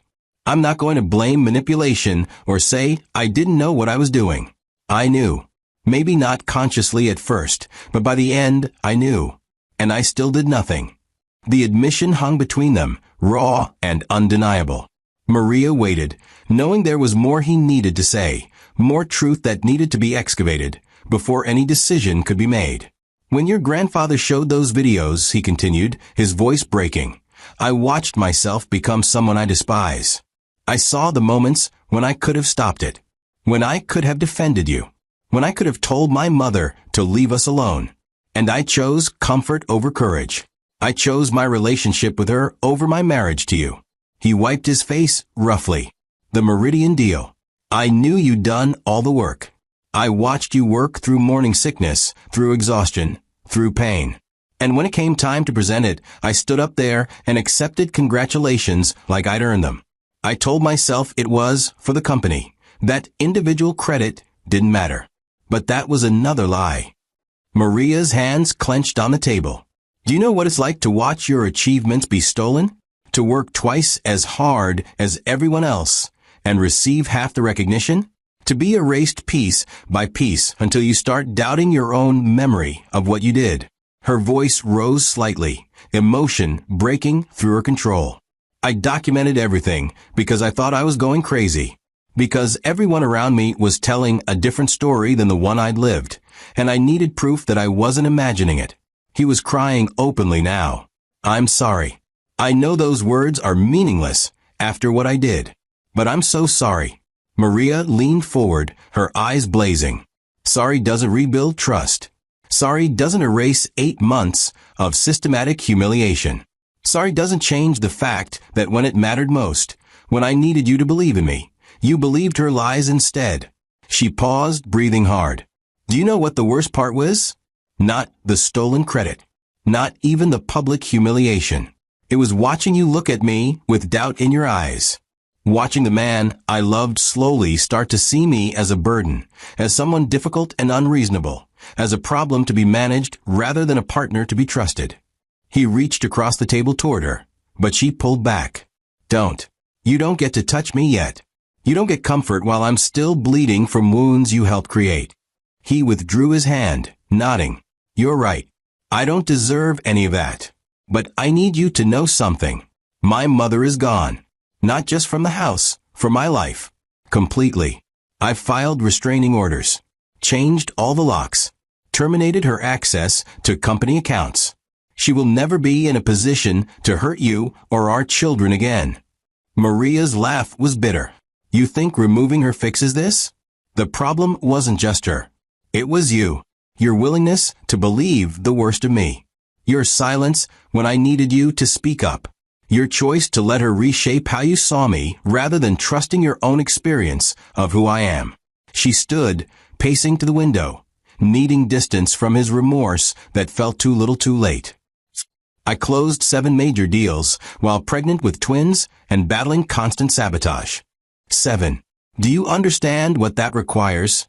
Not just intelligence or work ethic, but the ability to compartmentalize pain, to function at the highest level while my personal life was being destroyed. And you watched all of it happen and did nothing. He stood too, but didn't approach. You're right about all of it. I failed you in every way that matters. And I don't expect you to forgive me, not now and maybe not ever. But I need you to know those videos your grandfather showed? They didn't just expose me to the world. They exposed me to myself, and I can't unsee what I've become. He moved to the window, standing several feet away, both of them looking out at the city below. I've spent 3 days replaying every moment. Every time I dismissed your concerns. Every time I took credit for your work. Every time I chose the easy lie over the difficult truth. And I realized something. My mother didn't turn me into someone new. She revealed who I'd always been underneath. Weak, eager for approval, more concerned with appearing successful than actually being decent. Maria turned to look at him, searching his face for signs of performance or genuine remorse. What she saw was exhaustion and something that might have been the beginning of actual self-awareness. So what do you want from me? She asked. Forgiveness? Permission to feel better about yourself? A chance to restart like none of this happened. He shook his head. I don't want anything. I'm not here to ask for a second chance. I'm here because you deserved an apology without an audience, without cameras, without my mother's influence. You deserve to hear me say, without excuses or justifications, that I destroyed our marriage through cowardice and complicity. He paused. And because our children deserve a father who understands what he did wrong, even if their mother decides he doesn't deserve to be part of their lives. Maria felt tears prick her eyes for the first time since entering the room. This was different from the gala, from the videos, from all the public drama. This was him, stripped of pretense, facing what he'd done without the safety net of his mother's manipulation to blame. But recognition of wrongdoing wasn't the same as change. Understanding wasn't the same as redemption. "I need time," she said finally. "Time to heal. Time to figure out who I am outside of survival mode. Time to prepare for the twins without also managing your redemption arc." He nodded. "Take all the time you need. I'll be here doing the work to become someone worthy of you, even if that person never gets another chance." Maria moved toward the door, then stopped. "One more thing. The company. Your grandfather offered me Chief Strategy Officer." He looked surprised. "That's incredible. You've earned it." Maria studied him. "He also offered me the option to walk away completely. Never work there again. Start fresh somewhere without the memories." She watched his reaction carefully. "What do you think I should do?" He was quiet for a long moment, clearly understanding this was a test. Finally, he said, "I think you should do whatever makes you feel most powerful. If staying and succeeding in the place that tried to destroy you gives you satisfaction, do it. If leaving and building something new without that weight brings you peace, do that. But don't make the decision based on me or anyone else. Make it based on what you need." It was the right answer. Maybe the first truly selfless thing he'd said in months. Maria opened the door, then looked back one final time. "I'm not saying yes to reconciliation. I'm not saying there's a path back to what we had. But I'm not saying no either. I'm saying prove it. Prove that what I saw today isn't performance. Prove that you're willing to do the hard work of becoming someone different. And maybe if you succeed, we can talk about whether there's anything left to rebuild." He nodded, fresh tears on his face. "Thank you. For this chance. For not giving up completely." Maria left without responding. In the adjacent room, her grandfather and mother stood waiting. "How did it go?" Robert asked. Maria considered the question. He admitted everything. No excuses. No blame shifting. Just acknowledgement of what he did. Her mother's expression was fierce. "And?" Maria smiled, tired but genuine. "And I told him I need time. That recognition isn't the same as change.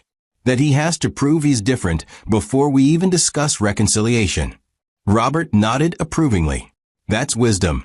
Not letting anger close all doors, but not opening them prematurely either." They left the building together. Maria flanked by family she'd only just found, but who'd fought for her more fiercely than anyone. As they walked to the car, Maria felt something shift inside her. For months, she'd been in survival mode, enduring, documenting, waiting for vindication. The gala had provided that vindication. Her grandfather's intervention had restored her professional reputation.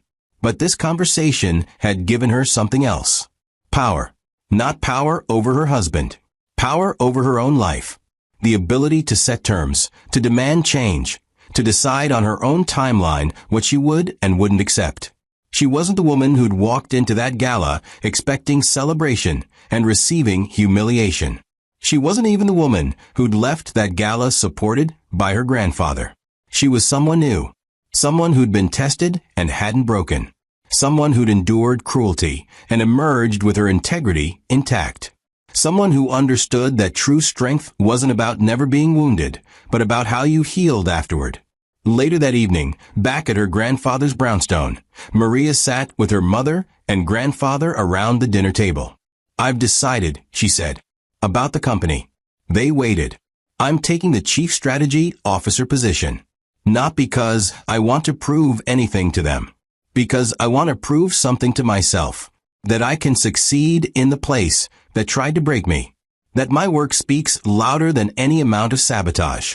That women who come from nothing can stand in rooms full of inherited wealth and be undeniably, irrefutably brilliant." Robert raised his glass. To Maria, who never needed vindication because she never stopped being extraordinary. They drank, and Maria felt the weight of the past months begin to lift. Not disappear. Wounds this deep would take time to heal. But lighten. Become manageable. transform from a crushing burden into a story of survival that would make her stronger. The board meeting was tomorrow. The restructuring would begin. Her mother-in-law's allies would face consequences. And Maria would walk into that boardroom not as a victim seeking justice, but as a professional claiming her rightful place. The gala had been her public vindication. But this decision to stay, to succeed, to rise, was her private triumph. And somehow, that felt even more powerful. Because it wasn't about what others thought of her anymore. It was about what she knew about herself. And what she knew was this: she was unbreakable. Not because she'd never been broken, but because she'd learned to rebuild herself stronger every single time. Can a marriage survive betrayal this deep? Can trust be rebuilt from ruins? The answer would unfold over time. But tonight, Maria wasn't worried about answers. She was finally, peacefully, ready to ask the right questions. 3 weeks after the gala, on a quiet Tuesday morning, Maria went into labor. The twins, as if they'd been waiting for their mother to find solid ground before making their entrance. Arrived 2 weeks early, but healthy and strong. A boy and a girl. Perfect. Complete. The embodiment of everything Maria had endured to protect. Robert and her mother were in the waiting room when it happened, pacing anxiously despite the doctor's assurances that everything was progressing normally. When the nurse finally emerged to tell them Maria and the babies were doing well, Robert sat down heavily, tears streaming down his weathered face. "I missed so much," he said to his daughter. "With you. With Maria. I'm not missing any more." Maria's mother took his hand, and in that gesture was decades of pain beginning to heal. Forgiveness wasn't instant, but it was starting. In the recovery room, Maria held her babies with a fierce protectiveness that came from having fought for the right to bring them into a world where they'd be safe. The girl had Maria's dark eyes and serious expression. The boy had his father's features, but Maria's determined chin. They were hers.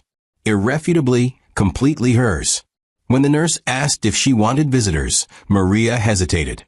She knew who was waiting, who had been waiting for 3 weeks, calling daily, sending flowers she refused, leaving voicemails she didn't listen to. Her husband, the man who destroyed their marriage, but was supposedly trying to rebuild himself. "Not yet," Maria said quietly. "Give me time with them first." 2 hours later, after she'd nursed them both, after her mother had held each grandchild with tears of joy, after Robert had promised them everything he'd failed to give their mother, Maria finally said she was ready. Her husband entered the room like a man approaching his sentencing. His eyes immediately found the twins sleeping in their clear hospital bassinets, and his face crumpled with emotion so raw it was almost painful to witness. "They're beautiful," he whispered. Maria watched him carefully, noting how he didn't approach, and didn't assume he had the right to touch them. "You can hold them," she said finally. "They're your children too." He moved slowly, picking up his son, first with hands that trembled. The baby stirred but didn't wake, tiny fingers curling reflexively around his father's thumb. Maria saw tears fall onto her son's blanket, watched her husband's lips move in what looked like a silent apology to a child who couldn't yet understand the complexity of what had been broken and might never be fully repaired. When he gently returned their son to the bassinet and picked up their daughter, his voice broke completely. "I don't deserve them. I don't deserve you. But I swear I will spend the rest of my life trying to be worthy of this gift." Maria's voice was quiet but firm. "They deserve better than what we had. Better than lies and manipulation and silence when truth is needed. If you're going to be their father, you need to be someone who shows them that love means standing up for the people you care about, even when it's hard. Especially when it's hard."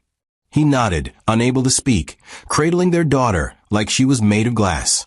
After a long moment, he returned her to the bassinet and turned to face Maria directly. "I know you haven't decided about us, about whether there's a future, but I need to tell you what I've been doing these past 3 weeks. Maria leaned back against her pillows, exhausted but listening. He pulled a chair closer, but didn't sit. "I started therapy. Real therapy, not the corporate wellness kind. A specialist in family systems and manipulation. I'm learning about enmeshment, about how I was raised to prioritize my mother's emotions over my own judgment, over everything else. He paused. It's not an excuse, but it's helping me understand how I became someone who could betray you so completely. Maria remained silent, letting him continue. I've also been meeting with every person who worked with you on the deals my mother and I stole credit for. Apologizing, publicly acknowledging your work, correcting the record in every space where lies were told.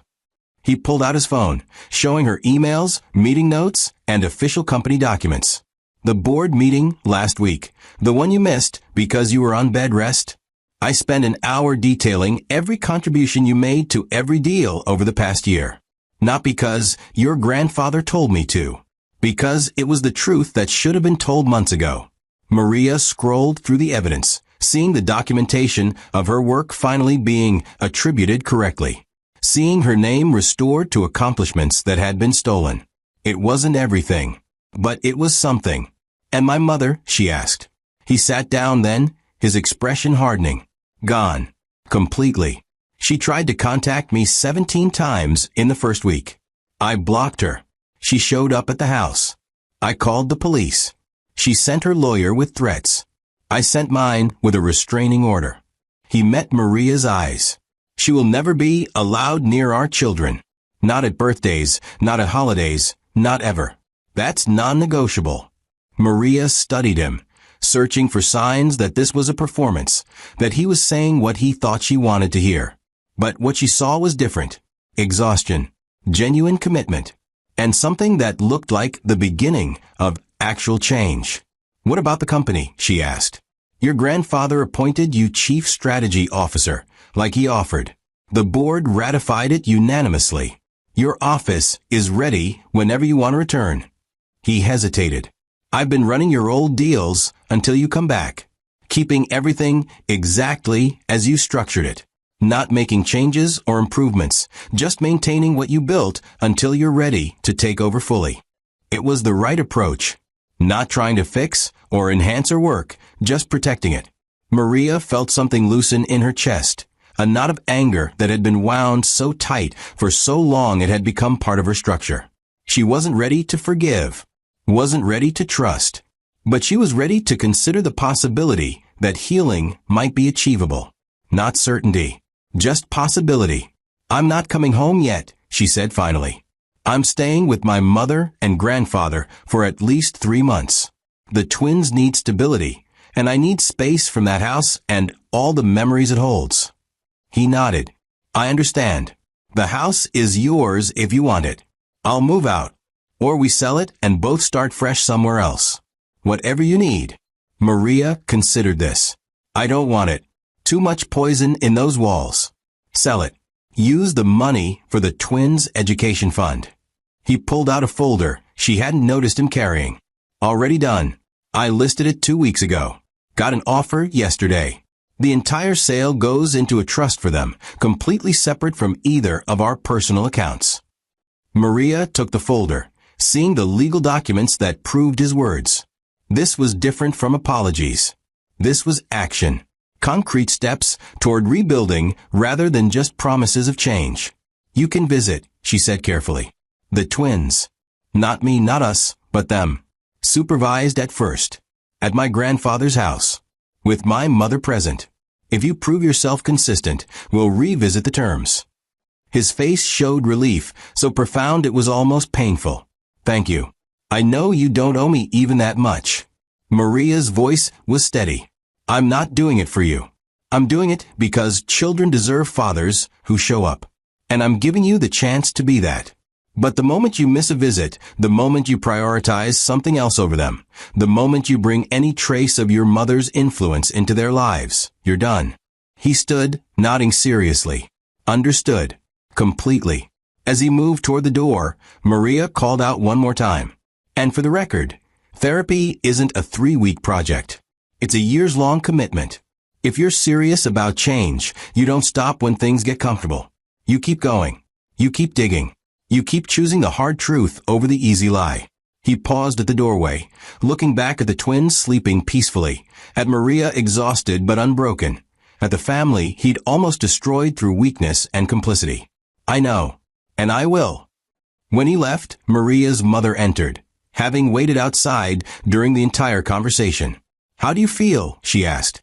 Maria looked at her babies, at the life growing in front of her, at the possibility of healing that existed alongside the reality of pain. Tired, hopeful, scared, relieved, everything at once. Her mother sat beside the bed. That's appropriate. Healing isn't linear. Some days you'll believe reconciliation is possible. Other days you'll wonder why you're even trying. Both feelings can be true at the same time. Over the following weeks, Maria settled into motherhood with the same intensity she'd brought to everything else in her life. The twins were demanding, exhausting, and absolutely perfect. Her grandfather's brownstone became a sanctuary where she could heal without pressure, where her competence as a mother was never questioned, where help was offered freely, without judgment. Her husband visited 3 times a week, always punctual, always respectful of boundaries, always focused entirely on the twins. He changed diapers without complaint. He learned to swaddle properly after watching tutorial videos. He sat for hours holding them while they slept, as if trying to memorize their faces.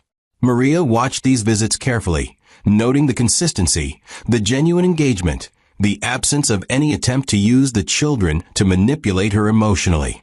It wasn't forgiveness, but it was an observation, data collection. The same strategic approach she'd used in business now applied to the most important deal of her life.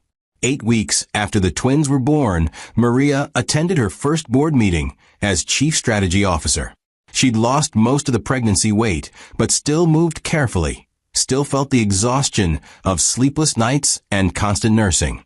But when she walked into that boardroom, dressed in a power suit that fit perfectly, her presentation materials prepared with her characteristic thoroughness, something shifted in the room.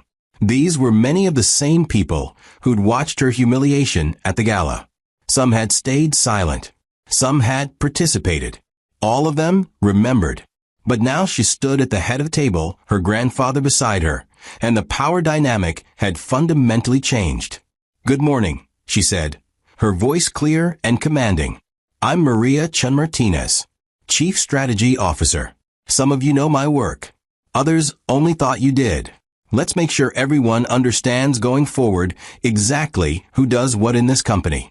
She spent the next hour outlining her vision for the company's future, her strategic priorities, her expectations for transparency and accountability. When she finished, the room erupted in applause. Genuine this time, based on respect earned rather than status assumed. Gerald, the executive who'd questioned her months earlier, approached afterward. "Maria, I owe you an apology. A real one. I let biases cloud my judgment. I failed to stand up for you when it mattered. That won't happen again." Maria studied him, seeing genuine remorse. "Apology noted. Now prove it by being the ally I needed then, for whoever else in this company might be facing similar situations." He nodded. "You have my word." One by one, colleagues approached, some apologizing, some congratulations. Some simply acknowledged that they'd witnessed injustice and done nothing. Maria accepted each interaction with grace, but didn't absolve anyone easily. Forgiveness was earned, not freely given. When the room finally cleared, Robert approached. "You were magnificent. Your father would have been so proud." Maria felt tears prick her eyes. I wish he could have seen this, seen the twins. Know that everything he sacrificed wasn't wasted. Robert's hand on her shoulder was gentle. He knows. Wherever he is, he knows. And he's celebrating. That evening, as Maria nursed the twins before bed, her mother sat beside her. "Have you thought more about your husband? About reconciliation?" Maria was quiet for a long moment. "I think about it constantly. About whether love that was poisoned can ever be fully cleansed. About whether I'm strong enough to risk trusting him again. About what's best for the twins versus what's best for me." Her mother nodded. "Those are the right questions. Better than rushing to forgiveness because it's easier than holding boundaries." Maria looked at her children, at their perfect faces unmarked by the pain their parents had inflicted on each other. I want them to see a marriage built on respect, in truth, on the willingness to fight for each other rather than against. If their father and I can't build that, then being apart is better than modeling dysfunction. Her mother smiled. That's wisdom. Real wisdom that takes most people decades to learn. 3 months after the twins were born, Maria's husband asked if they could talk. Not about the children. About them. They met at the same neutral conference room where they'd had their first real conversation after the gala. This time, when he entered, he looked different. Not just cleaner or more rested, but fundamentally changed. The entitled executive who'd assumed credit for others' work was gone. In his place was someone who looked like he'd spent months staring at uncomfortable truths until they became undeniable. I wanted to update you, he said, sliding a folder across the table. 6 months of therapy records. Not because you asked for them, but because transparency matters. Because you deserve to know that this isn't performance. It's actual work. Maria opened the folder, seeing session notes, homework assignments, progress reports from a therapist who didn't sugarcoat the difficulty of the work being done. My therapist says I may never fully repair the damage I did, he continued. That some breaks are so fundamental they can't be perfectly healed. But she also says that broken bones, when they heal properly, are often stronger than they were before. He paused. I don't know if that's true for marriages, but I like the chance to find out. Maria closed the folder, her decision already made weeks ago, but only now ready to be voiced. I'm not saying yes to going back to what we had. That marriage is dead. It died the night you let your mother humiliate me in front of 50 people. She saw him flinch, but continued. But I'm saying yes to building something new. Something based on who we are now rather than who we were. Something that acknowledges pain rather than pretending it never happened. His eyes filled with tears. I'll take that. Whatever terms you set. Whatever pace you need. I'll take it. Maria pulled out her own folder, one she'd been preparing for weeks. Then here are my terms. Continued therapy for both of us, individually and together. Complete transparency about feelings, doubts, struggles. No secrets. No protecting each other from difficult truths. And if at any point I feel you're slipping back into old patterns, if your mother somehow re-enters the picture, if you take credit for anyone's work or stay silent when truth is needed, we're done. Permanently. No second chances beyond this one. He read through the document carefully, noting each requirement, each boundary, each consequence. When he finished, he signed it without hesitation. These terms are fair. More than fair. I agree with all of it. Maria signed as well, and they sat across from each other, a legal agreement between them that felt both sad and necessary. This doesn't mean I trust you yet, Maria said. Trust is earned slowly, through consistency, honesty, and time. He nodded. I know, and I'm prepared to earn it, however long it takes. They left the conference room separately as they'd arrived. But there was something different now. Not certainty. Not the easy love they'd once shared, but possibility. The chance that two broken people might, through tremendous work and unflinching honesty, build something stronger than what they destroyed. 6 months later, Maria stood in her new home office, a space she designed in the house she and her husband had purchased together after selling the Poison Mansion. The twins were napping in the nursery down the hall. Her husband was downstairs, preparing dinner after a full day of co-parenting that had become their new normal. On her desk sat photos of her grandfather, her mother, her late father, and the twins. Beside them, the contracts for 3 new deals she'd closed that quarter, each one bearing her name prominently. Chief Strategy Officer, granddaughter of Robert Chun, mother, wife, though that title now carried complexity it hadn't before. Maria picked up her phone and recorded a voice note to herself, something she'd started doing as a way to document her journey. Today marks 1 year since the gala. 1 year since everything fell apart and somehow, impossibly, came back together differently. Better maybe. Definitely more honest. She paused, collecting her thoughts. I learned that survival isn't about never breaking. It's about how you rebuild afterward. That silence can be a strategy when used deliberately, but voice is power when wielded carefully. That forgiveness isn't about absolving someone of wrongdoing, but about freeing yourself from the weight of carrying their guilt. She looked around her office at the life she'd built from ruins. My mother-in-law is gone, banned from our lives legally and emotionally. My husband is different, not perfect, still working, still learning, but genuinely different. My children are healthy. My career is thriving.